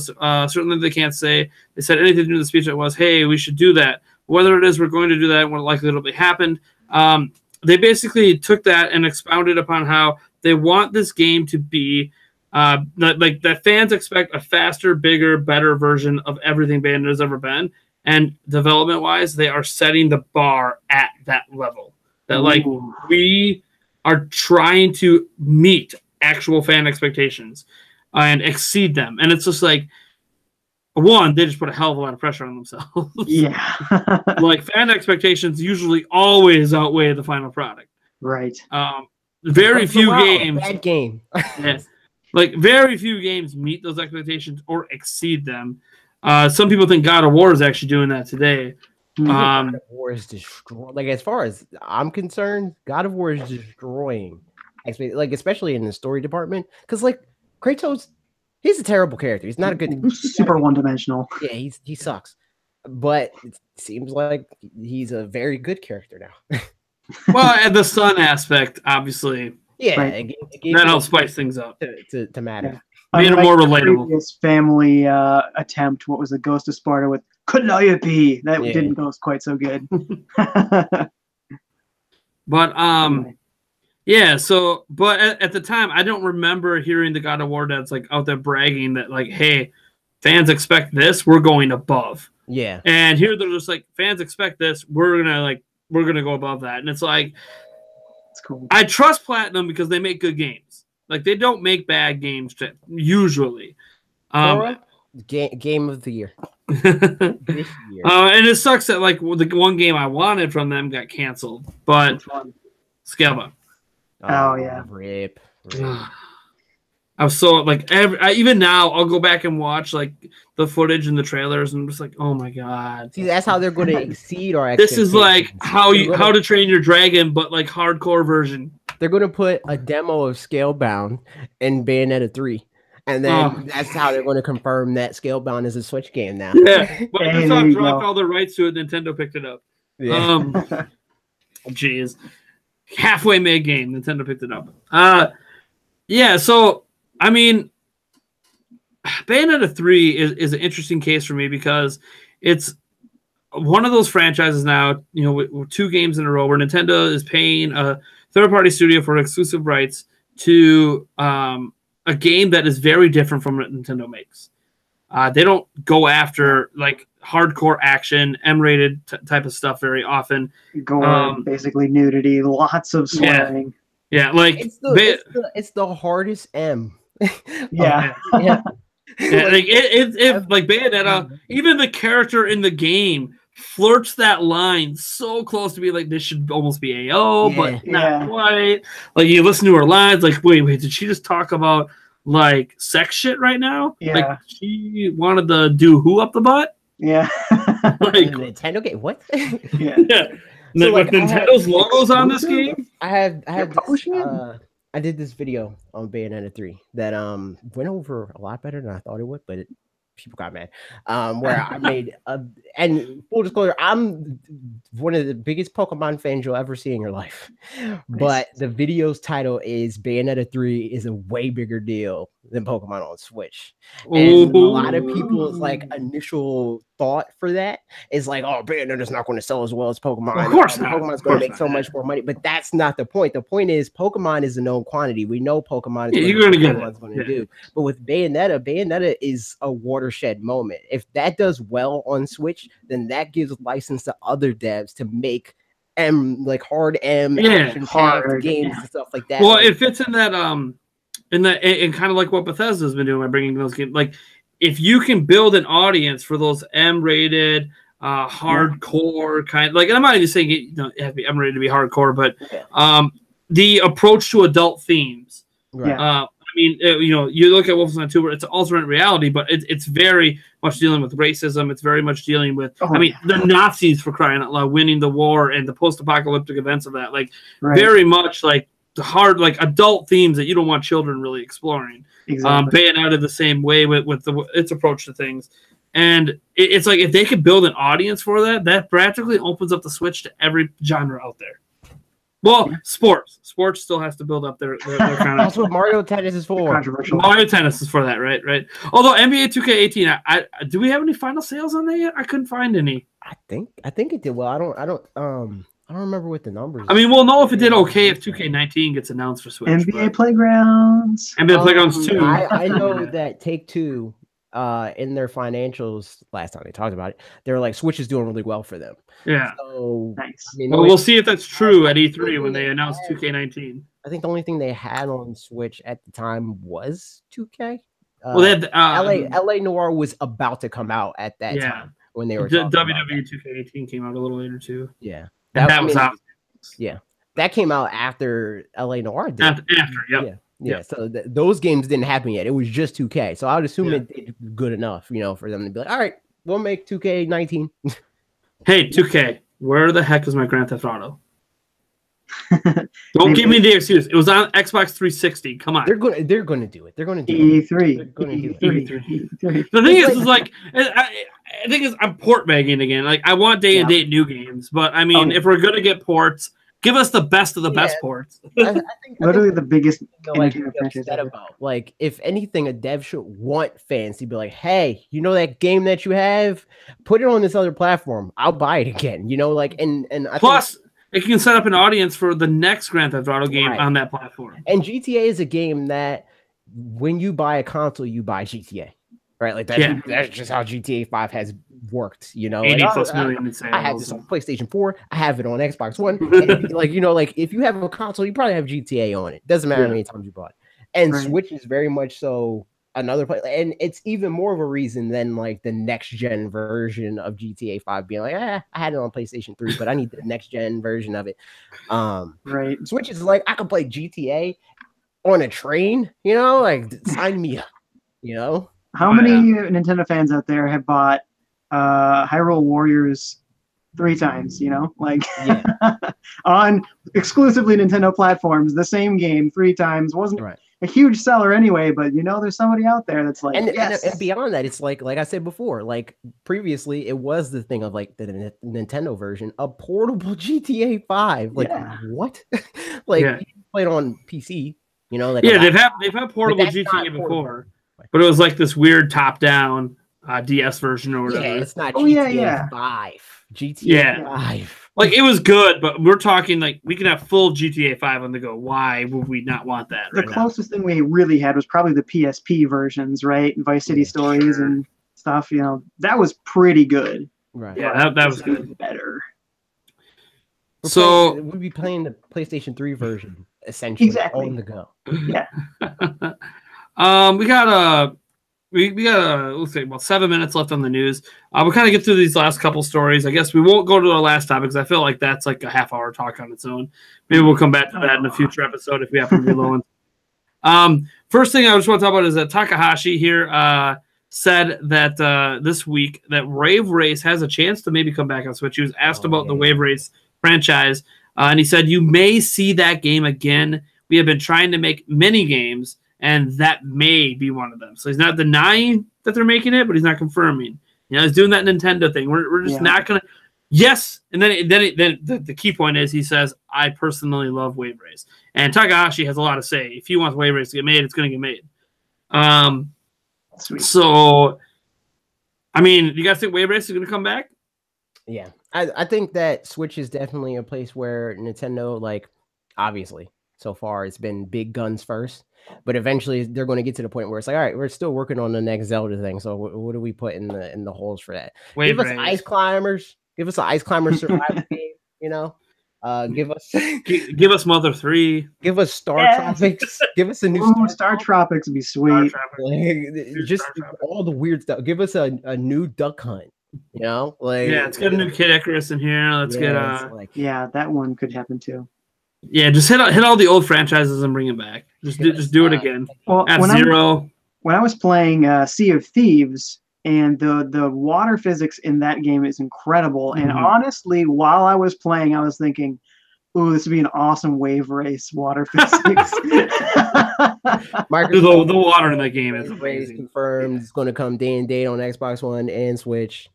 Yeah, that's how they're announcing that Xbox Everywhere games also come to Switch now. Nice, it'd be so sweet. The last story that we're going to touch on here is actually deals with Sega Ages. It was actually announced last week, but within the past 7 days, they said that Sega Saturn and Dreamcast games could be eventually coming to Sega Ages. Those are Virtual Console. Yeah. So Sega Ages is, for those who don't know out there, that this is the first time you've heard of it. It is essentially a collection of games coming out on Switch's eShop. There's going to be 15 games in the collection initially. They've announced a bunch of Alex Kids, one of them. There's going to be some Sonic games. There's going to be the original Phantasy Star and some other stuff in there. And they haven't announced all the games. We know about like 5 of them right now. And who knows how many of the rest will just be Sonic games. I think we know we might know all of them. Like if Well, they're yeah, if you bringing look at all of them, then we know all of them. Yeah. There's like what, like 20 or something like that on. Yeah, if you go back to the older version of it that they had on other systems, but obviously we're focusing on the Sega Saturn and Dreamcast, which they haven't done yet anywhere. Right. Like that's not going to be there at launch, but they're saying they might add it in later. Like, is there any Saturn or Dreamcast games you think absolutely need to come back? Give me Sonic R. Sonic R. Give me Sonic R. It's terrible. It's a terrible game. Yeah. I haven't even heard of it. What was it? Sonic R? Sonic R? Oh my god. Is this something? Is it Saturn or Dreamcast? Unsubscribe. Oh, ouch. Unsubscribe. Was it Saturn or was it Dreamcast? It's Saturn. Okay, that's probably why I never heard Sonic of it. Adventure, Sonic Adventure 2. Yeah. And I had experience with those games. Give me Crazy Taxi also. Crazy Yes. Taxi. Nice. Crazy Taxi and Sonic R is all I need. Yo, Crazy Taxi defined the Dreamcast, man. Another definition, though, of Dreamcast, Sega Bass Fishing. Had the motion controller in everything. It was nuts. C-Man. To me, I view this as my one shot to get Skies of Arcadia on the system because they came out on GameCube. Yeah. So like you could say, oh, part of GameCube, whatever. But I'm like, no, it's not going to happen. If I can get the Dreamcast version, it's the same game. Just do it. Yeah. Give us the Sonic Dream Collection, totally real Sonic game, canceled for the Dreamcast. Bring it to Sega ages. Release a Dreamcast Classic controller to sync up with our Switches. Oh my god, please don't. I hate that. Now, do you guys play any of the Sega 3D games on 3DS? Yeah. No, I have not. No. Okay. They did some awesome stuff with their arcade games. Where on 3DS, they would like actually have like pieces of the cabinet around you. And when you turn on that 3D slider, it really felt like you were like almost at an arcade. Like they put so much care and attention into how they were letting you change all these options in these games. Maybe the games were really hard in arcade. So they gave you these options to make them easier. And it was really, really cool. They obviously cared a lot about doing this. And I would love to see them have that kind of attention with more Sega Classic arcade games. And maybe that's how they even do their Dreamcast and Saturn stuff. Like 3D slider confirmed for Switch. They're just going to give you a pair of glasses, you know. Oh, geez. No, it's going to be that's peripherals. It's going to slide onto the Joy-Con rail, and then you slide the Joy-Con on the neck. Oh, jeez. New Toy-Con 3D glasses. Yes. It's going to look like a Sega Genesis with like Sega CD and 32X. That's what your Switch is going to look Frankenstein monster. Yeah. Right. There you go. There you go. All right. So I'm going to start tossing this over to the chat here. This is for the next half hour to 45 minutes. It could go as long as an hour. It kind of depends on how many questions we get. We cut off no matter what. An hour from now is the max we'll go. But if we cut off in a half hour because the questions are kind of low, that's it. This is our Q&A part of the Primecast. This is where you guys out in the chat ask your questions away. We will try our best to spot them and get them in. Obviously, if you super chat a question, that jumps to the top of the pile, or like we'll finish the question we're on, and then that'll be the next question. So if you have a question for any of us, a question on games, a question on any of the news, question on stuff we make on our channels, anything at all, you guys, it is out to you. And I know there's like a 30-second delay here between us saying this and it showing up, but yeah, you guys in the chat, it's Q&A time. I know a lot of you guys have been waiting for this because Friday nights used to be Q&A nights. So a lot of people waited to get questions in. Let's get it going here. I'm gonna scroll all the way back up to the top while we wait for some questions coming because someone had a question really early that I just didn't read because it wasn't Q&A time. Let's see here. It's from M the Moon. He was asking where the F is Eric. It's not a podcast without Eric. I'll have to let Eric know you said that. For AJ over there, Eric is my best friend. He's the co-host of the Nintendo Prime podcast. But yeah, he's not part of this. All of this here. This is a strictly YouTuber podcast. So other YouTubers. Well, this is like the regular crew. I'm hoping that we have, but for sure every week. And then so AJ, FiveJay, GameOverJesse, not drunken at a hotel. Bad Wi-Fi. Bad Wi-Fi. And then HMK wants to be a regular part of it, so he just had a prior commitment this week. And then every week I'm going to be trying to pull in more and more YouTubers to spread the love because we had a really good discussion. I feel like plus it's also like advertising for everyone. we all cross advertise everything, and it's just good to build our followings together and get a conversation going. So just waiting on you guys to get some questions in here. I guess while we wait for questions. Oh, there we go. Oh yeah, William Maybauer says definitely have AJ come back. He was great tonight. Thanks. Love you, BB. Yeah, man. AJ, this is the first, like, I talked to AJ 20 minutes before the cast, but otherwise I literally discovered his YouTube channel because of Bob. Right. Bob Wolf. Here we go. We got a question here from Ultimate Keymaster. It says, given that I'm playing Xenoblade 2 at the moment, I'm curious if they are going to port Xenoblade X soon. I don't like it after beating it, but do you think it'd find a bigger audience like Xenoblade? I hate this game, but please put it on the Switch. I can see that because isn't Xenoblade 2 based on that engine, like the same engine as X? I'm not sure. I actually don't know. Aesthetically, they don't look all that similar. Yeah, they don't. But I mean, they don't look the same. Yeah, I mean, aesthetics don't have to be the same. Exactly.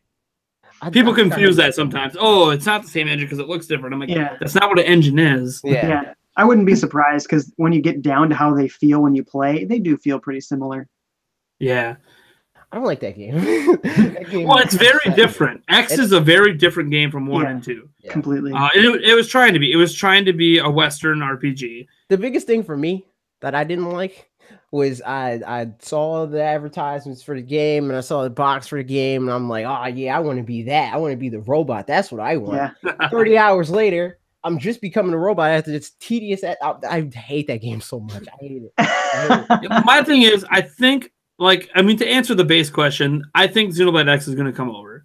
Yeah. One, because it's basically first party. Nintendo owns the studio. It's technically second party because they bought the studio, but it's a Nintendo game. Unlike the Wonderful 101, which is third party, this is a wholly owned Nintendo game. And then they also just saw. I think right now, last time I checked the sales on Xenoblade 2, it was the most successful Xenoblade game yet. So to build off over 1 million, yeah, which is the most they've never had one break 1 million. It's like 1 million in December. Who does that? Yeah, I mean, it's probably at 1 million, 2 million, 3 by now. Who knows? Yeah. So it's the only Xenoblade to cross 1 million. It would make sense for them to follow it up with X this year or next year to kind of give a break to whenever they're going to have Xenoblade 3 come. Which who knows is going to come on Switch or Switch Pro or how far away it even is. We don't know. But Xenoblade X, kind of like Zelda, would feel good to just port that in between releases. I'd love to see them bring back Xenoblade 1 though, because that game was awesome, but the graphics were so horrid. Yeah. I'd love to see a remaster of that game. Well, I mean, a remaster of all Nintendo games. Right. But that game in particular, it was so big that it looked like it looked too big for the system. Yeah, it was way too big for the system. I mean, they pulled it off, which was amazing on Wii, but it's like, man, yeah, that game would have been that's the game that you felt like, you know what, the Wii's holding this game. You know what game needs a remaster? Gyromite. Gyromite needs a remaster with a Toy-Con robot that will still. Yes, exactly. Give me a new Rob and make him faster. Make him fast enough that if I touch him by accident, I lose a finger. Jeez. Sounds like Nintendo making dangerous, life-threatening toys. Right. Yeah. There's a Toy-Con knife, isn't there? They canceled that one R-Wing amiibo because it wasn't going to be safe for kids. It's like, what? Kids ruin everything. Really? Cancel kids. Koopa Troopa Hoopa asked if She Says will ever be on a podcast. For those who don't know who She Says is, he's the guy who does the Boundary Break series. Yes. He actually would have been on tonight. Like, he's not someone who's going to be a regular because his Friday nights are really busy, but he says he wants to come on when he can. He already had a commitment to another podcast he's on tonight. So that's why he's not here tonight. But you guys have seen him. He's been on the Nintendo Prime podcast. He'll probably be on the Nintendo Prime podcast again another time. Because Thursdays work better for him than Fridays. But I do expect him to be on here once in a blue moon. I literally, right before this, got done recording my podcast. And I was telling my friend, I was like, I hate myself right now because I'm talking for back to back so much. Back to back is so rough, man. Which is good. Like, this works out usually because usually my Fridays are completely free, but we couldn't record yesterday. So it was like, Oh, dude, that happens to me like on my live stream night, like on Monday and Wednesday. Sometimes I'll be like, okay, so I just did a Prime News recording, and then I recorded audio for this other video, and then I did a discussion piece, and then I did an editorial piece, and then I feel like I got a break to eat dinner with my kids for maybe an hour, get them all settled, get them in bed, then I come back and I got a 5-hour live stream, and it's like, the grind, baby, the grind. It's not good on the voice, that's for sure. Talking is exhausting. It can be. What you're saying too. Justin Lathan, he says, do you guys think there's any possibility of a smaller or cheaper Switch? Yes. No. I think the cheap Switch will become the Switch that we have now. Yeah. Or like like that Switch Mini concept thing that was floating around, like, oh, we need Switch Mini. I think that's very un-Nintendo, because Nintendo is all about like their what is it? The point of the console, like they're very like A/B, where it's like, this is why this console exists, and really the only time that they like pulled that back was with 3DS, and that's because nobody used the 3D. So it's like, okay, we could put out a 2DS, but like for like a Switch Mini, right? Theoretically, the reason for that console is like the same reason why you would have like a 2DS, right? Where it's like, it's cheaper. I feel more comfortable giving it to a kid, but the kid then wouldn't be able to play Labo unless you buy another set of Joy-Con. Like a Switch Mini is not going to have detachable Joy-Cons because it's going to be way too small. And like the detachable Joy-Cons are a huge thing with Switch, because it's instant multiplayer. Labo, so many games need you to detach. There's even games that are motion only. You have to detach them. Granted, they're just indie games right now that do that. But and Labo, of course, that's one. So Labo is complete, like, it's made possible, literally made possible. Not in the way that Nintendo's like Splatoon is not possible without the gamepad. It's literally made possible by the Joy-Con. Yeah, so they conceptualized it around the Joy-Cons. Exactly. Yeah. So I think it's more likely we'll see something more like a Switch Slim, where maybe the screen size is the same, but the total footprint of the system could be smaller. Might be hard as far as getting the Joy-Cons on there, but yeah, I think all they're gonna do is, like, a year from now, they will bring out the Switch XL, Switch Pro, or whatever it is. I think and then this Switch, what they'll do then with this current one is they will remove the dock from the bundle. Sell just the Switch on its own. Give that to you for $200. That's your cheap Switch. Yeah, that'd be great. I don't even think they need to do that.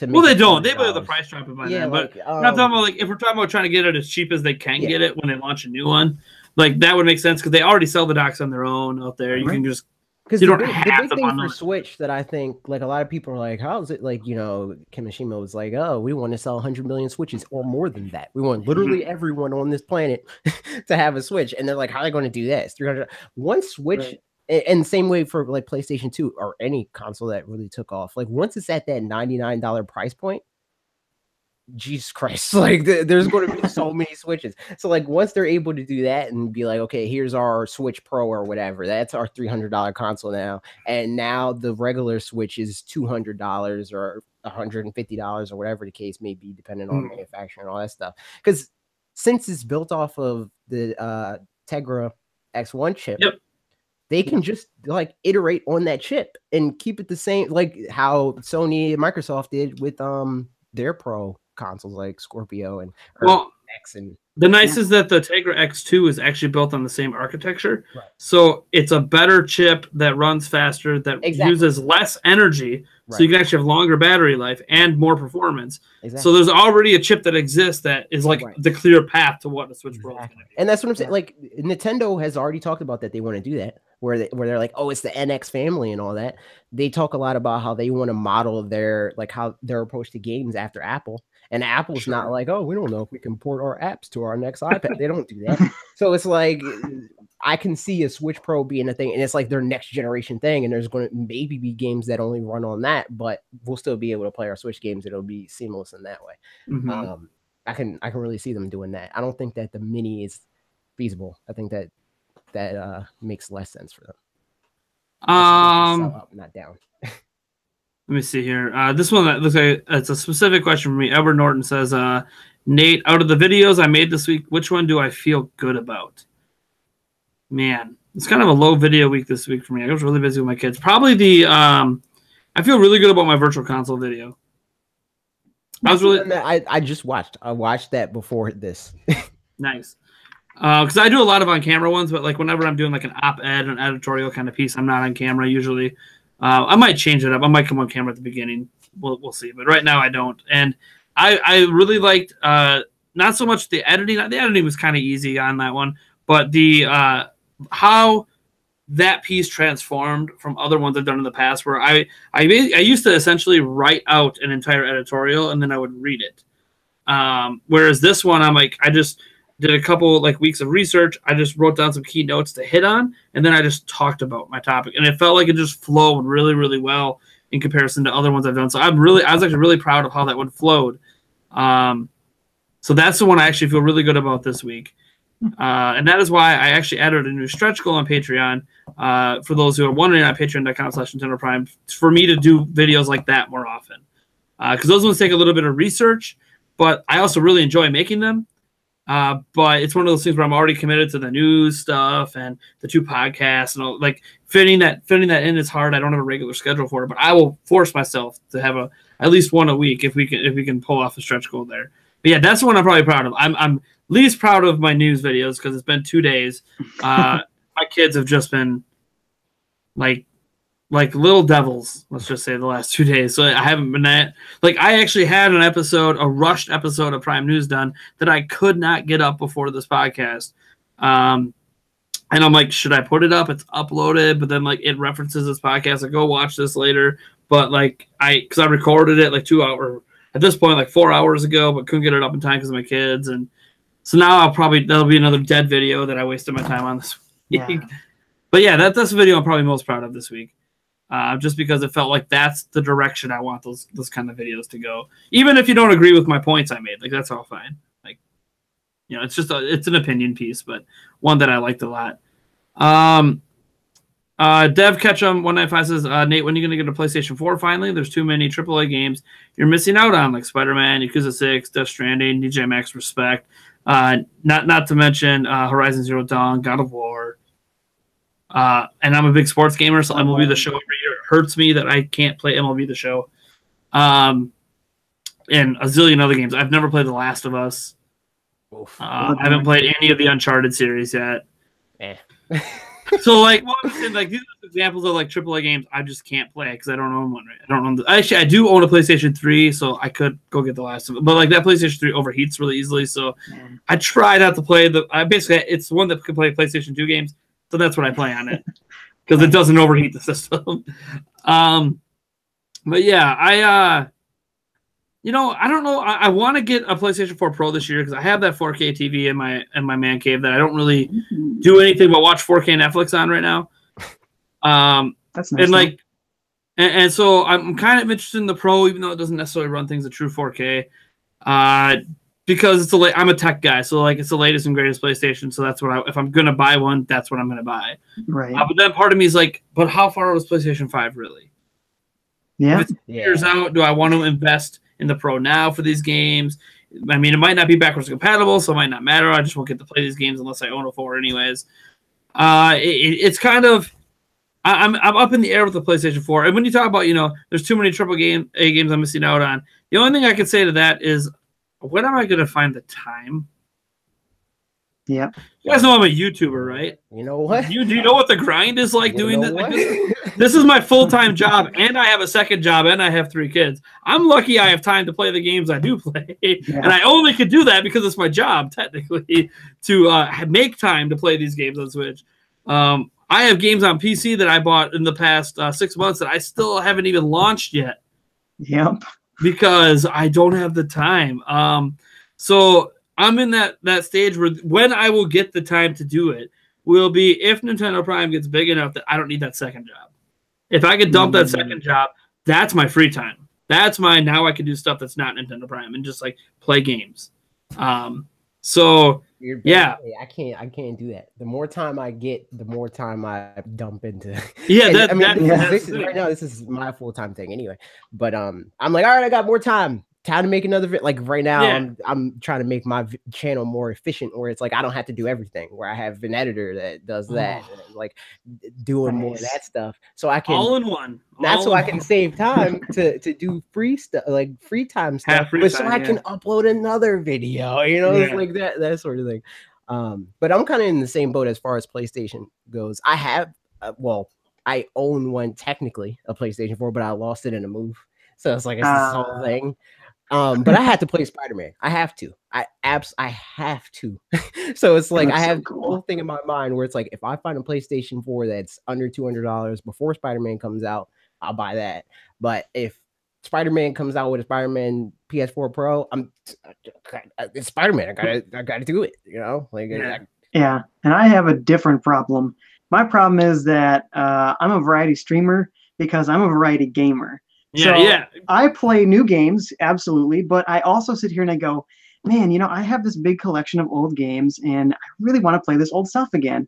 I have hundreds of video games in this room, hundreds, and I want to play all of them, you know? It's like when I bought Final Fantasy 7, 8, and 9 at the same time, I'd be playing 7, I'd be thinking about 8. So I'd switch to 8, and I'd be thinking about 9. I have to switch to 9 and get nothing done. That's how my gaming life is. I'm playing one game and I'm thinking about another all the time. I can't do that. Like, it's terrible. It's terrible because like this whole YouTube thing has like made my gaming experiences, for the most part, there's some exceptions where it's like I got to move on when everybody else moves on. So it's like, all right, people are not talking about Sea of Thieves anymore. I'm never touching it again. Like that sort of thing. There's like very few games where it's like, all right, I'm dropping literally everything to play Breath of the Wild. Yeah, they're like Zelda, I will drop everything for. Yeah. But like there's not a lot of games, even with Nintendo, that I'll just drop everything. Because I can't now. I'm a father of 3. Like I can't, like they have school, they have all this stuff going on. Like I can't even imagine that. Drop my kids. I have a knee.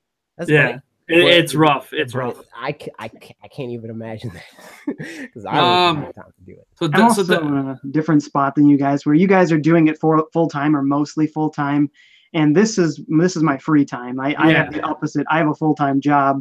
I'm trying to get something going here, but it's a very limited amount of time I can even do this stuff. I'm hoping one day I can swap those two, but that's what I'm doing. Not going to be soon. Hopefully I just can get rid of that second one eventually. But so Dev Ketchum also followed up with saying that he's happy today you're covering PlayStation 4 content. It's not fair to just not pay attention to it. Here's the thing.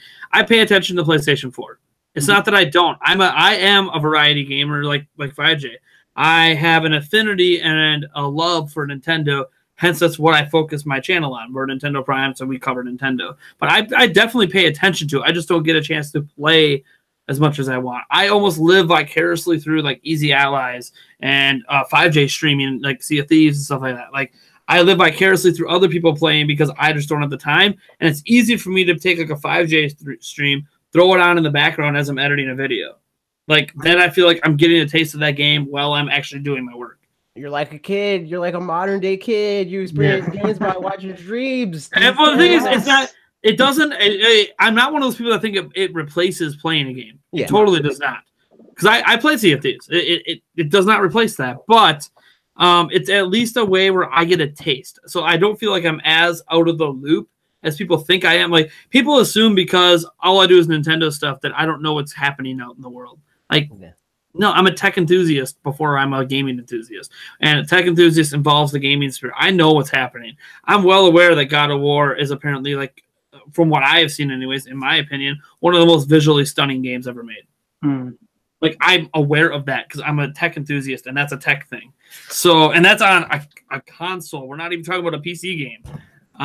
It's also like a lot of things that like a comment I get a lot since we really doubled down on Switch is like, yeah, but like, when are you going to talk? Because they know I have like an Xbox and I'm getting a PlayStation and all that other stuff. So it's like, when are you going to talk about those games? And I'm like, when thousands of people watch that, you know? So it's like I can make a Switch video and it's liable to get 30, 40, 50, 100,000 views, you know, because that's what my audience cares about. And that's what the algorithm cares about. It's like when you make a video that your audience immediately is like watching that, the algorithm's like, oh, well, maybe other people want to watch this, and then they kick it in the high gear and then they go from there. So it's like, why risk that with a video about God of War when I know that a video about Zelda is going to do better. Mark Greenberg said, I want to ask, will I make an E3 predictions video? Of course. We're going to have a thing in a podcast. Well, it's going to be more of a betting special. I'll probably have a predictions video, and maybe I'll even collab with some people here right on here and kind of go with the back and forth predictions video. We'll see. I haven't done any preliminary legwork on a predictions video yet, but definitely that's part of the E3 hype cycle, right? It feels like everyone's got their predictions. Yeah. Might as well throw something out there, especially right? if you have a podcast. If you're not doing E3 predictions and you have a podcast, yeah, I have 2, so come on now. Yeah, now you got to do 2.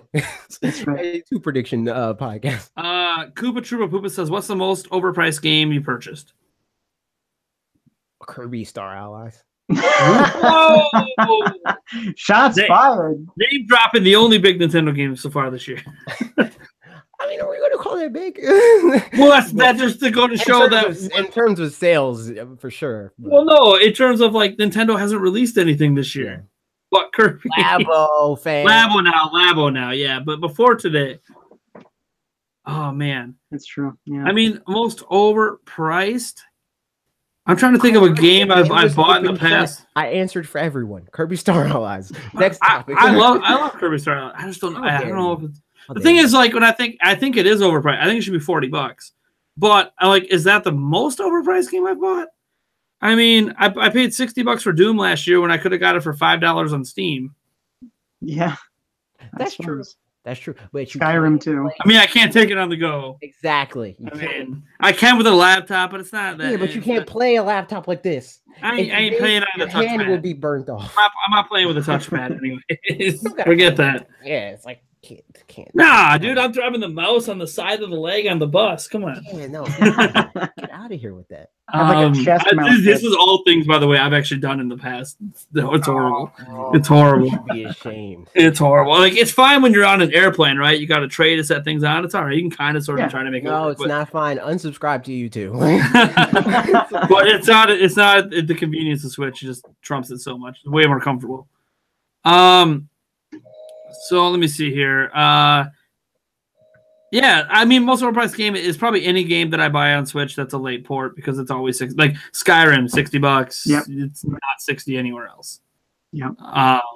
That's basically, those are the ones that I always feel the most overpriced. Like Kirby Star Allies should have been like a $40 or a $50 at most game. And no, not even 50. Well, no, 40 is the most I'm willing to pay for that game. My ideal price for Kirby Star Allies would have been 30. Well, they've done Nintendo games for 50 on Switch. That's why I was like, maybe they won't go as low as 40, so at least 50. Like, differentiated, like, Odyssey's a $60 game. Like, at least knock it down one notch. See, I felt obligated. Like, I would not have bought Kirby Star Allies if I didn't have a Kirby video that was like this super controversial thing. Because I did a Kirby Star Allies video where I was like, Kirby Star Allies does not look ambitious enough for me. Like, especially with the whole thing of like Switch, where it's like we got Mario Odyssey and Breath of the Wild. Like, these are the big it's just another Kirby game. And it's like, oh, it's Kirby again. And it's fun. Kirby. I had a good time with it, but I mean, it's just another Kirby game. And like, it's okay to have just another game, but I mean, Breath of the Wild, and I know not every game can be Breath of the Wild, Mario, Pokemon, but it's like, it's not just that it's Mario, Zelda, Pokemon. Why can't it be? Why can't it be? That's my question. I don't think it's necessarily that it won't be. I think Kirby is a franchise that you see a lot more of that franchise in the system than Zelda, right? Way more. I think, and why can't it all be? Well, one, because Mario and Zelda can afford the budget to take 5 years to make. But Metroid can't. Yeah, we're getting that. But we don't get Metroid games all the time. Yeah, but we don't need it all the time. That's what I'm saying. It's like, why can't we? Well, if they start doing that with all their games, then there's going to be no games on the system for several years. But you know that Wii U drought? A lot of that Wii U drought is because of the games we're getting now. Yeah, but I mean, that is, I'm not necessarily saying every single game that they make needs to be that. I'm saying every franchise that they have that's this big marquee franchise should have one of those games. Like, I think it's coming for Kirby. Mario Odyssey or whatever, right? That doesn't mean that we're never going to get another Mario game. You know, like we're getting, well, technically we got 2 Mario games. We got Mario Kart and Mario Odyssey. So it's like you could still do these smaller games and stuff like that while also It's not like Nintendo's like strapped for cash or anything like that. What I feel like it is I feel like it is they have their game, they have their franchises that they take their time with, and then they have their filler franchise. I feel like Kirby's just one of those filler franchises, right? They just bust out a Kirby every couple of years. Franchises. So it's like, but Kirby's not that popular. It is popular. What are you talking about? Have you looked at Kirby game sales, man? They're not that big. Kirby games are liable to sell 1 million bare minimum. That's nothing for a Nintendo game. It's nothing for a Nintendo game. It's nothing. It's nothing for a Nintendo game that's this big. But for a Nintendo game that we know we get every 6 months, why are 5 million people going to congregate over Kirby? When's the last Kirby game we had on a home console? They skipped Wii U entire. No, they had the Rainbow Curse. That was it. Yeah, and that was more than 6 months. And then before that, we had but that's because Wii U was a flop. You know, Return to Dreamland. No, Return to Dreamland was good though. Yeah, that was good. But it's just another Kirby game. It's not really reimagining anything.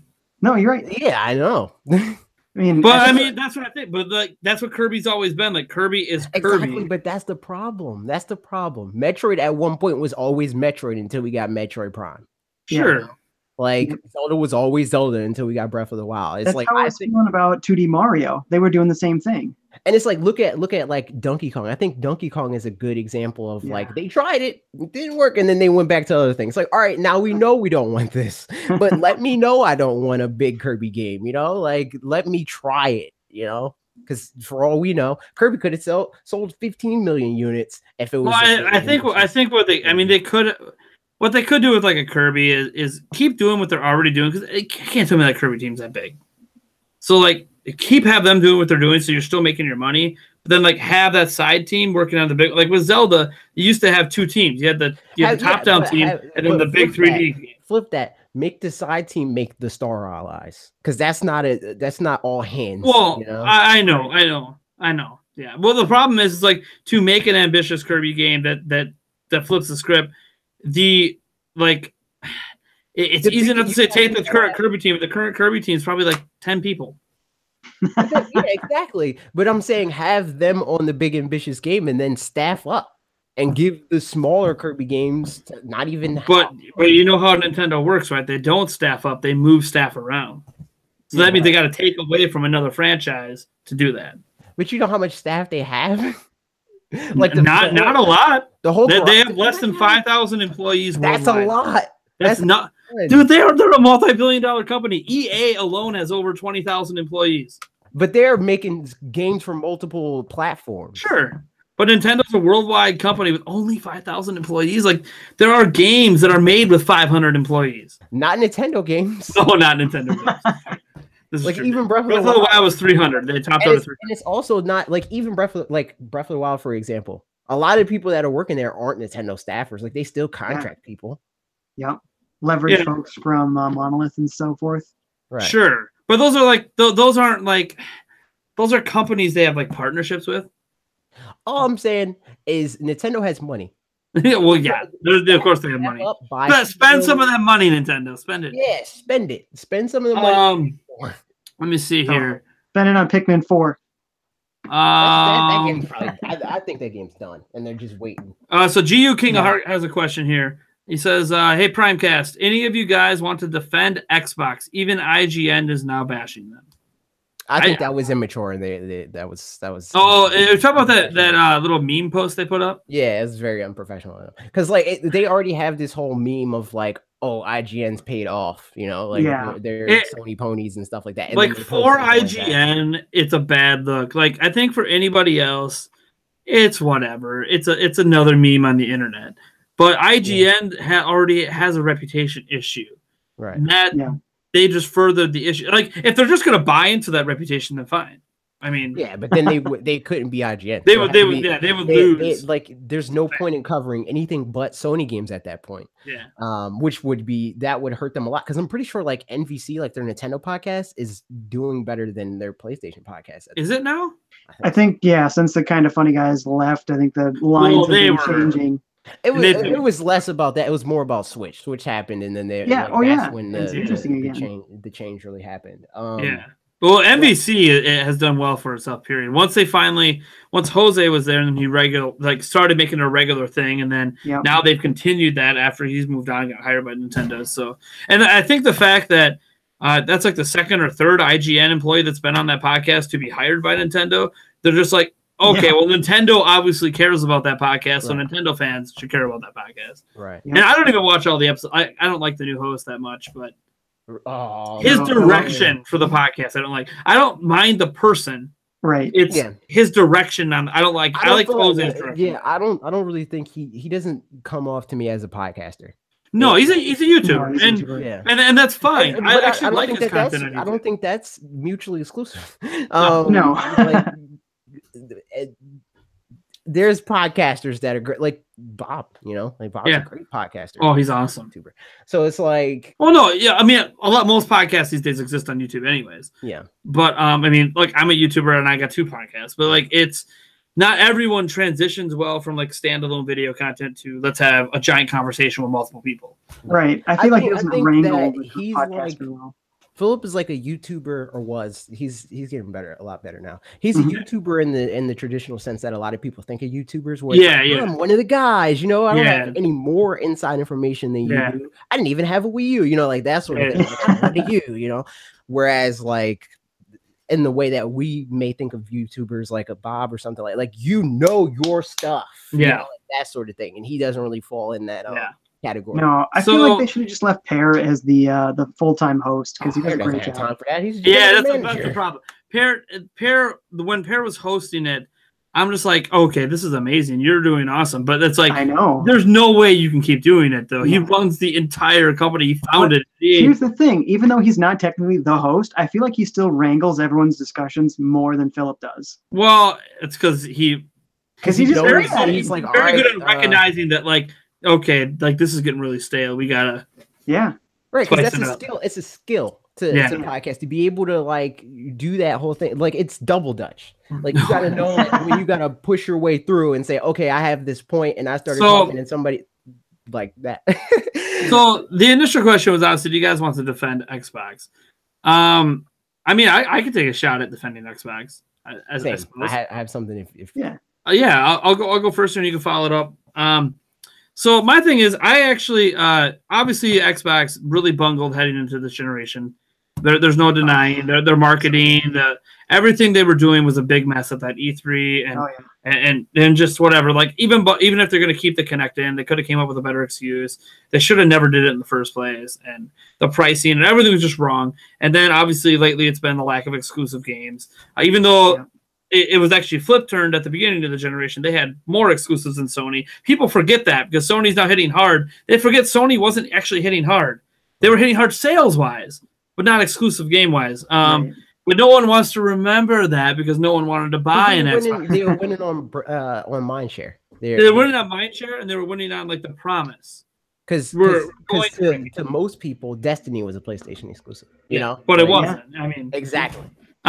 So I sit back and I look at Microsoft today, what Phil Spencer has done, and I actually think I actually kind of like what Xbox is doing now. They're kind of saying, okay, we're not going to win this generation or make any sort of comeback. So like with X, we're just going to focus on, look, when the first Xbox came out as the most powerful platform in the world, we're doing that again. Here you go with X. We're just going to be that top dog. We don't care about having the most sales because if you care about having the most sales, traditionally, you're not the most powerful platform. It's kind of flip-turned this generation where PlayStation 4 ended up. But then again, if Switch ends up outselling PlayStation 4, if you consider Switch part of the same generation, then did Switch. So, and then there's 3DS to consider in the whole equation as well. Right. So either way, PlayStation 4 home console-wise was the most powerful platform at the time. And now they hit with the most powerful platform. They hit with, look, none of our games are exclusive because we also are in the PC realm. Why would we not bring our games to PC? That makes no sense. So like console gamers get irritated about it, but it's like, dude, Microsoft owns the PC market.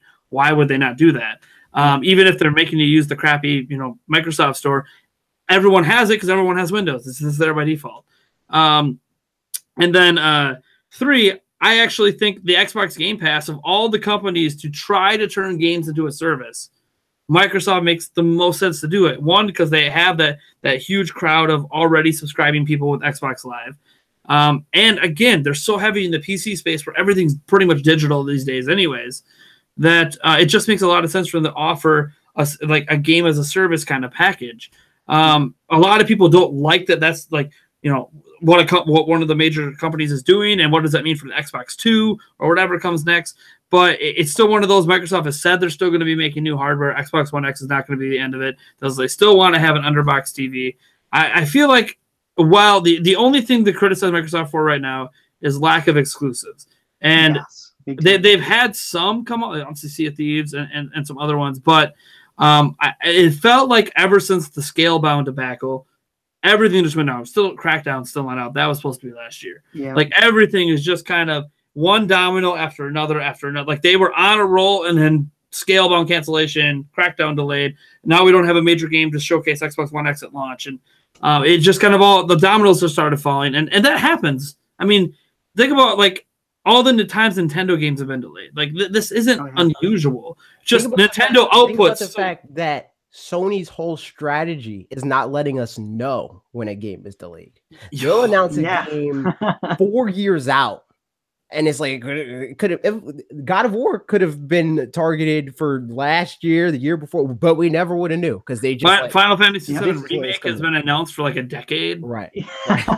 Right. So it's like, I mean, how long was I mean, again, you could put that one on Square if people want, but there was The Last Guardian. Yeah, that thing was been announced since PlayStation 3, right? And we only just got that. Like it.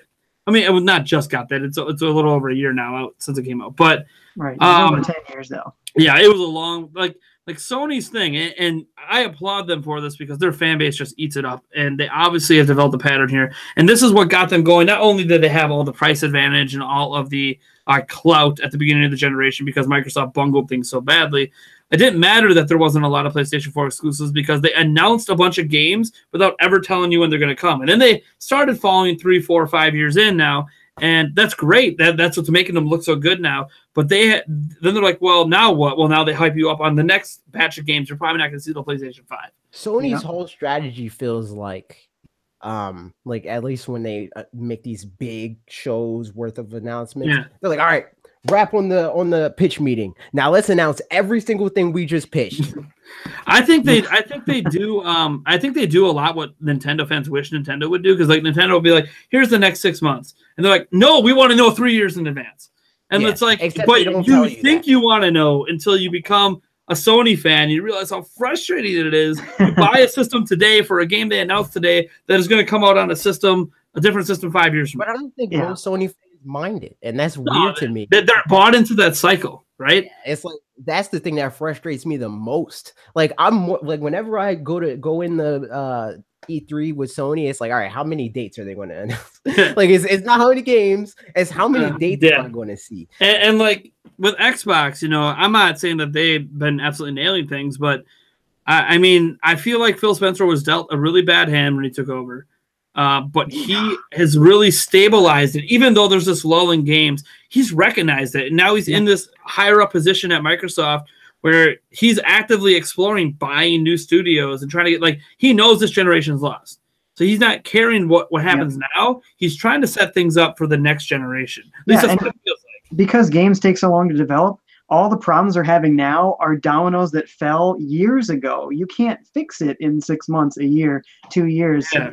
It's the law. And then it happened in a day. Yeah. and then you see Microsoft is even starting to get really friendly with Nintendo, not just because Minecraft's on the system. There's crossplay, and their Xbox Live is technically on Switch. Like, what? That's on Switch before Nintendo's own system? I guess I shouldn't be surprised. But so there's that. Then you start thinking, well, maybe Microsoft's strategy is games as a service, and we offer that service on a Nintendo platform in the future or something. Because Sony clearly wants nothing to do with them. They've made that very clear. That would be brilliant for them for multiple reasons. Because they have 0 foothold in Japan. Well, my thing is the way I would handle Microsoft moving forward is, one, maintain most powerful box on the platform. Just accept you are a high-end market machine, for your single box. So we're gonna have, you want to play third-party multi-plat games or Microsoft games, they will be best on our top-end platform. But you can also get them on the Nintendo, and you can get them on PC. I think Microsoft's biggest strength, and this is top down, like their entire company, not just gaming, their biggest strength is options.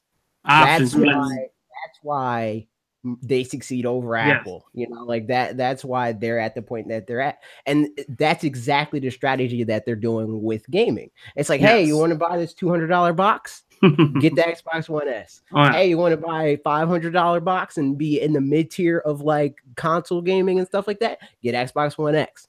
You want to be top of the line? Play it on your PC. Get that Titan X or whatever, you know, like that whole thing. It's like they give you an option to play their games wherever you want. And that makes the process so much easier. I don't have to be like, oh, well, I'm definitely buying a PlayStation 4 when Spider-Man comes out.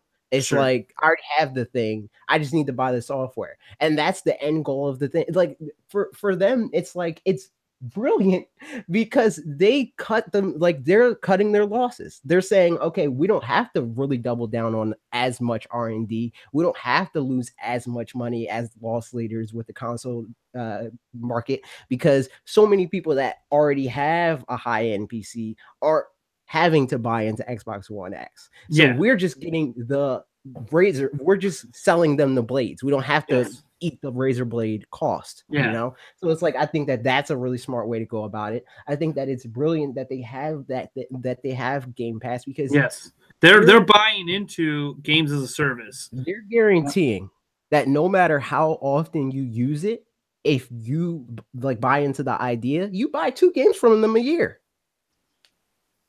Yeah. And they're not cutting that with retailers or anything like that. That's two games that you're buying from them a year. Yep. They're getting you with the games as a service. They're trying to make you feel like it's a value, which it is going to be for some people. And on top of that, I know it's not a perfect service right now, but I feel like they're trying to position themselves almost as the new Netflix of gaming. And that is actually brilliant because there isn't anyone that's done that successfully yet. Right, like GameFly is out there, but it's not a huge deal. And that point about 2 games a year is actually really big, because usually console attach rate is much smaller than you would expect, because in our circle of friends, we all buy tons of games. But out of the millions and millions of consoles they sell, there's a bunch of folks that bought 2 games ever, or 1 ever, and then it sat there forever. And so the total average is only like 3 or 4 games that the average person bought. The Game Pass thing basically guarantees that they have a Breath of the Wild and an Odyssey. That's the game that everybody's like, I'm buying both of those, and that's it.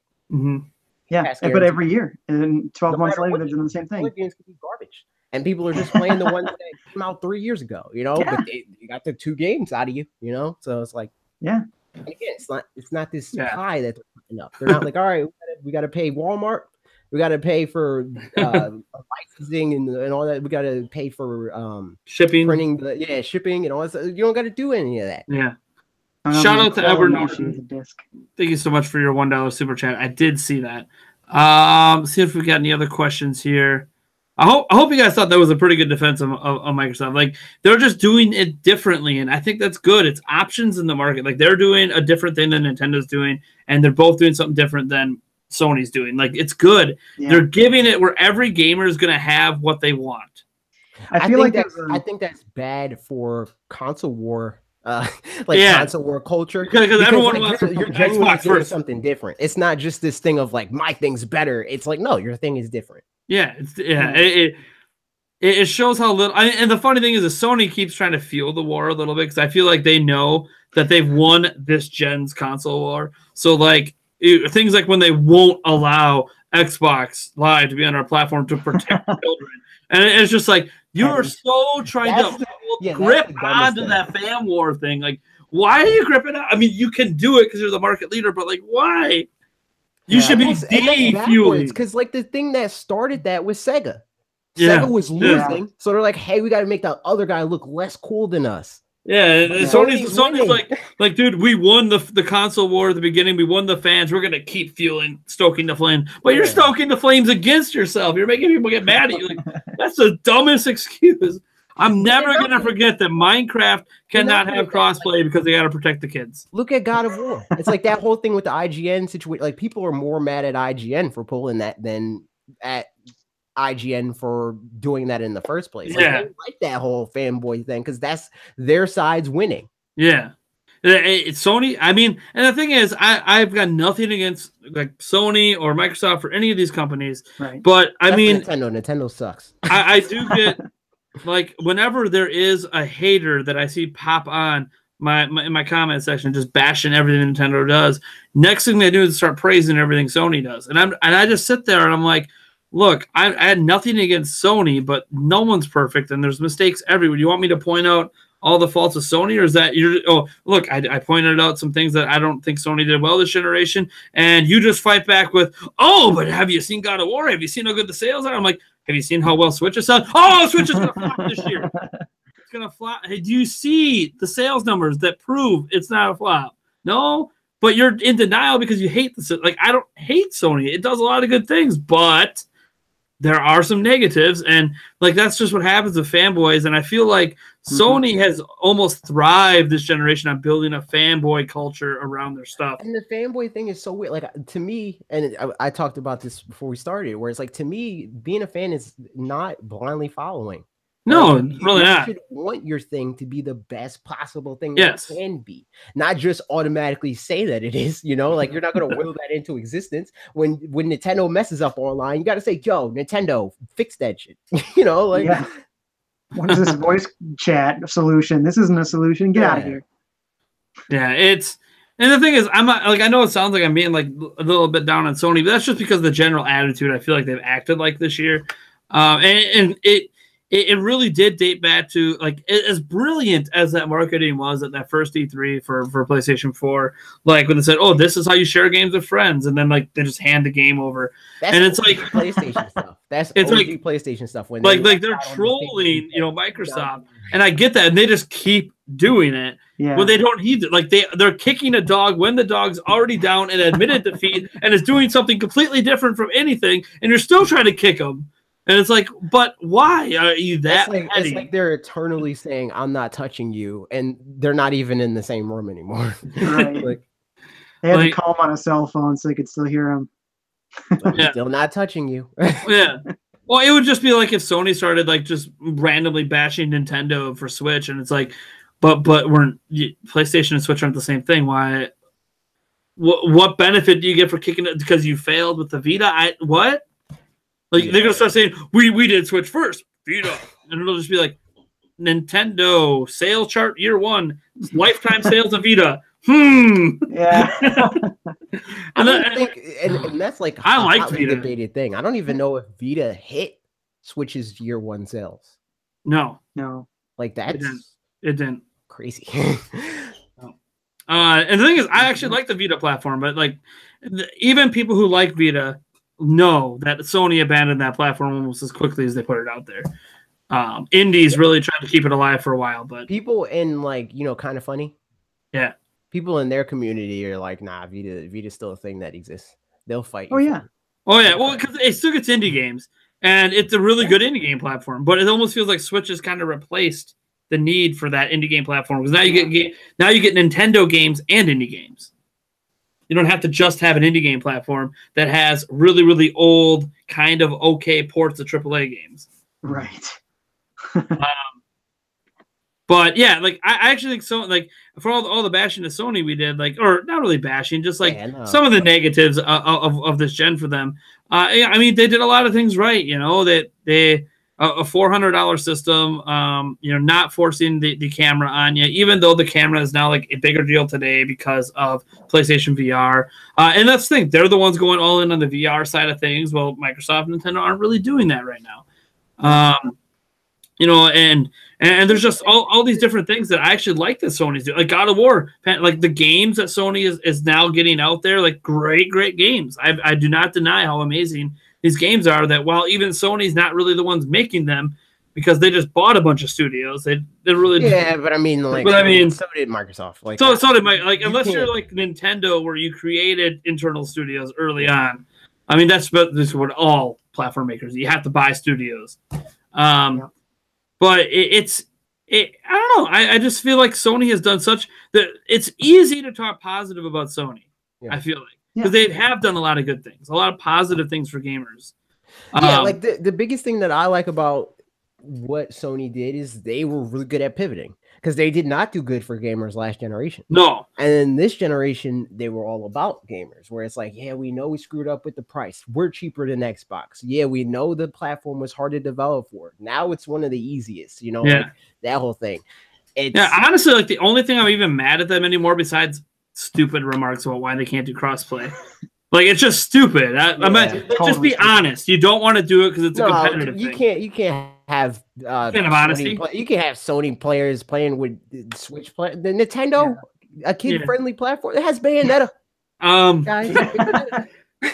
The only thing I really have against Sony now is that the PlayStation 4 Pro does not have a 4K Blu-ray player, which baffles me when they were the ones that pushed Blu-ray in the first place. That's their thing. Like that's their whole thing. I feel like they kind of don't want that distinction anymore because like a big thing of like why a lot of their consoles succeeded in the past is because of the movie formats. Where it's like oh, PlayStation won out because it had the best format for developers. PlayStation 2 won out because it was the cheapest DVD player that you could get. Yeah. PlayStation 3 was harder, but it still had that on its side where it's the cheapest Blu-ray player that you for a very long time. Yeah. I feel like PlayStation 4 is like their first gaming success, so they want to ride that out. They want to say, no, this is a gaming platform, and we're going to still just think it's so weird to me. It's still like the Xbox One S, which is a cheaper platform, has it. Right. It's almost like, oh, Microsoft put it in a cheap platform. We can't do that. Yeah. Let them ride that multimedia thing, and it's like, yeah, but dude, people are watching Blu-rays on your system all the time. Like this is a thing people are doing. And now you're releasing a 4K system that does 4K Netflix but can't do 4K Blu-rays. Really strange. I don't know. Like because that's as you said, that's kind of always been one of the calling cards is despite when Microsoft tried to do multimedia, it was still always like, yeah, but Sony kind of sort of has an edge and it does multimedia without advertising it does multimedia. Right. Well, like except for it only does everything. Yeah. That'll phrase. And but like Xbox having like the DVD player and stuff like that, like the original Xbox, it was null and void because PlayStation did it first. So it's kind of like the Destiny thing where it's like Destiny, PlayStation exclusive, blah blah. That's how it is in the zeitgeist. It's like, oh, that's a PlayStation game now because that's where I saw it first. Like we were talking about with Dark Souls. Like, oh, that's a Switch game now because that's where I saw it first. Mark Greenberg said, "Where is GameOverJesse?" I'm assuming passed out in his hotel room. He did have some drinks, some alcoholic beverages before the stream. He was on hotel Wi-Fi. He's on a little vacation. He tried to be here as long as he could. He actually was doing. He was bringing up some good points and then just dropped. And he hasn't been back online since. He dropped his mic. He's like, all right. Like, maybe his hotel Wi-Fi got bad. You're using too much bandwidth. Let me cut off your Wi-Fi. That would suck. That would suck. That's why, like, even when I'm going to E3, I made sure I called the hotel beforehand. So I'm going to be uploading and downloading videos. You're not going to cut off my Wi-Fi, are you? No? All right. Did you ask them what their speeds are? Yeah. Which are up. Yeah, I said, do you have, like, direct access to the modem I can just connect to, please? I don't want to be a straight Wi-Fi. Do you have fiber? Yeah. Do you have fiber? That'd be sweet. I should do that. I should switch up my hotel. I should find one that has fiber line going in. Do it. Yeah, that's the hotel that's going to cost $2,000 for the whole week to stay. Yeah, especially at E3. Yeah, that's going to be the one that everybody has to go to. Of course, it could be booked out by big sites like Kotaku and IGN and stuff. True. That's true. GU King of Heart says, "Don't say connection problem," as he could have rejoined by now. It was a connection problem. That's why he originally left. Why he didn't come back? Yeah, he could have came back, but that's the thing. Like, he might have had an issue getting back online, and then he just said, "Screw it." He was already having, kind of a party. So yeah, and maybe he thinks he's still online. Maybe he's that drunk. He's talking at his computer. And he did say like his buddies went for a walk. They could have maybe came back, and he's like, "Yeah, you know what? I'll do him a solid next week." Let me just I don't think I saw any more questions, which is okay because we're getting 5 minutes away from so GU King of Heart liked the fact that we mentioned that options were a good defense. Mm-hmm. Yeah, and that this E3 Microsoft announced the Switch games. Yeah, that's not gonna happen this E3. I'm not saying that like they can't announce something, but I doubt it'll be something tiny. It's just like the one little Sony studio that was publishing a game coming to Switch. The music, Sony music. Thing. It's like that's the thing. Like Switch provides something the other platforms don't right now, so like they don't need to be completely afraid of it. Yeah, it's like the DS. They put games on DS and Game Boy Advance maybe. Yeah, so it's like Microsoft. Just tell Nintendo you want to do Banjo Kazooie, and let them do it. Just don't let it work in docked mode. It's just important. Lock the docked mode so you can't do. Oh man, why isn't this on Xbox? There's games that have that. What was it? The from the guys that made Guacamelee, the dungeon crawling game, required touch, so you actually could not play it on your TV. Right. Yeah. What was that called? Severed. That was it. Great game too. All right, as we're getting to the end here, I'm gonna go start grabbing some YouTube channels here. As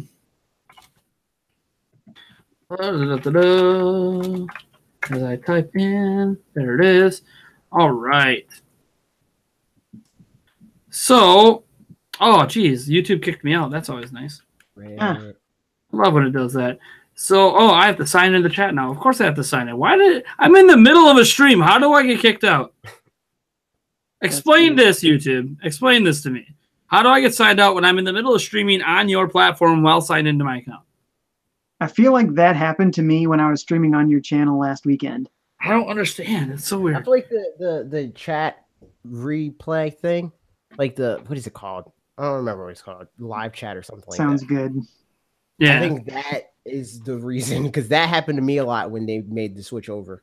All right, so this is AJ's channel right here. Go ahead and give it a subscription if you'd like to check out his stuff, or check out his stuff and then subscribe. Yeah, I don't want you to feel ripped off, fam. And then I'll go grab GameOverJesse here quick, and then we'll give you FiveJay here at the end. Even though GameOverJesse was only here for the first couple of topics, hey, he was here. It's true. Give him some credit. There were other people that were supposed to be here that bailed. He at least showed up while drunk to try to make it. That's true. He was on camera on the stream for a limited period of time, and the other folks were not. So this is GameOverJesse's channel. And then we'll give a little shout out here to FiveJay's channel over here, who's almost like not his entire following, but a huge chunk of it was from us already. Yeah. After you did that giveyway, there was like that giveaway. Some people just. Hey, you've gained like an extra 100 or so since. That's nice. Since then, I definitely have, but I'm really like stagnant right now. I cannot get past the 1770s. So I keep gaining 3, and then I'll lose 2, and then I'll gain 2, and I'll lose 3, and it's like, no, make progress. Yeah, kind of been that way for me too. So this is here's FiveJay's channel right here. And then before we go, why don't we have some fun, and let me see who's live streaming right now. Let's see if we can give anyone a good old little raid. I haven't raided anyone in quite a while. Hey, look at that. Zelda says he's subbed to me before you. Oh, victories. Let's see here. See if there's anyone I know who's streaming right now. Let's see here. That's just general. Let me go back to my homepage of gaming.youtube and see what it says. Best way to find who people I know that are streaming. I think you need to drink more before you do this, Nate. You normally do it drunk. Well, just for that, I've had a shot poured for a little while. I'll take that quick. There you go. See? Got to get into it. Player Essence is live, but I don't know if I want to raid him when he's got more viewers on his stream already than I do.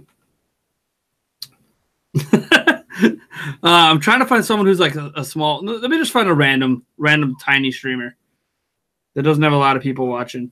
That's me. Dude, it always gets. I was really about to make that joke. Yeah. Go stream. That's FiveJay. Dude, you know how the last time I rated someone, they had like 2 viewers, and then we had like 30 popping in their stream. They were freak. Like, it makes me smile, like getting these small streamers that never get more than like 3 people watching.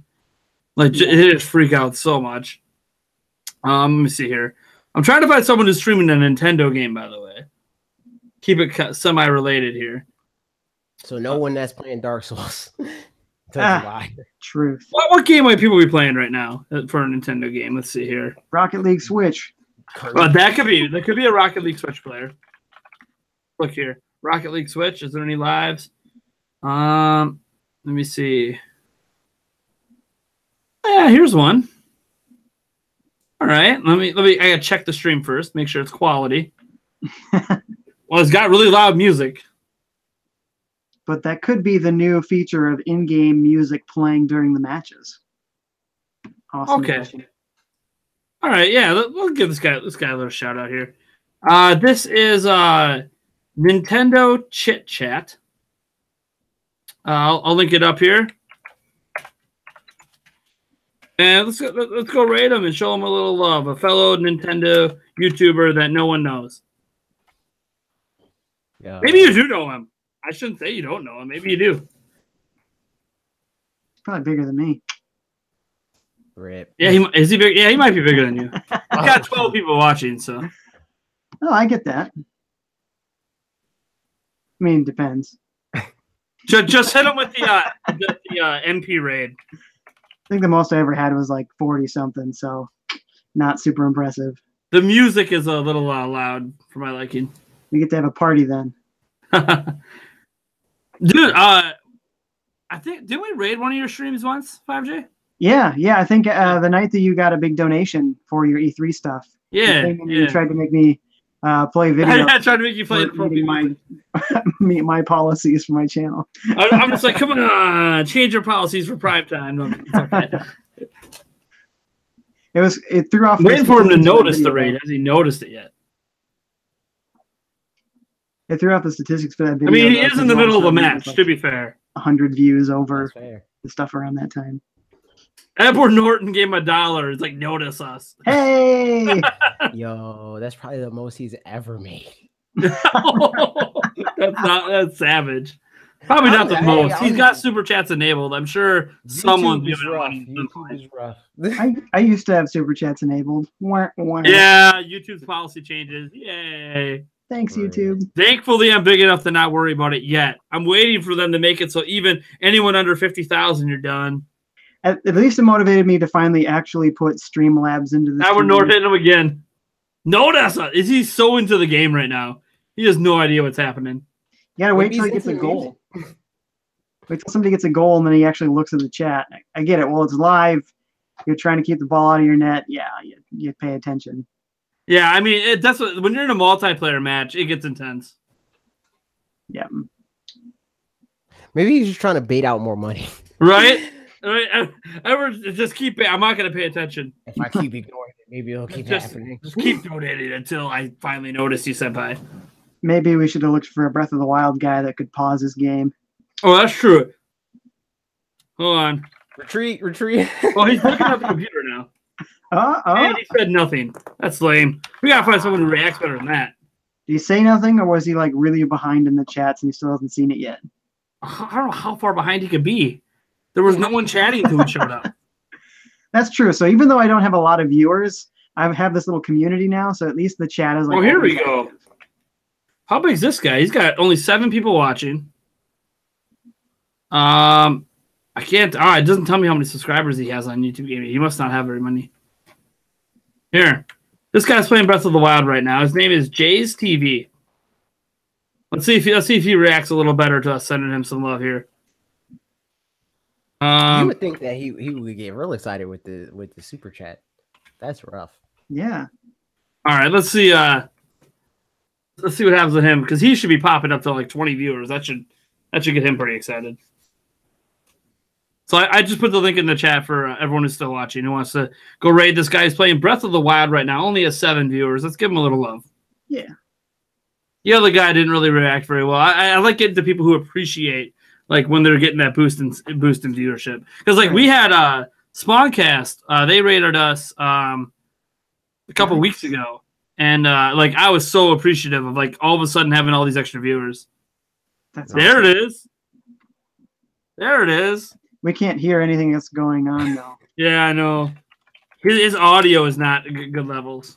Act it out for us. I should open up my own YouTube. He needs to change his.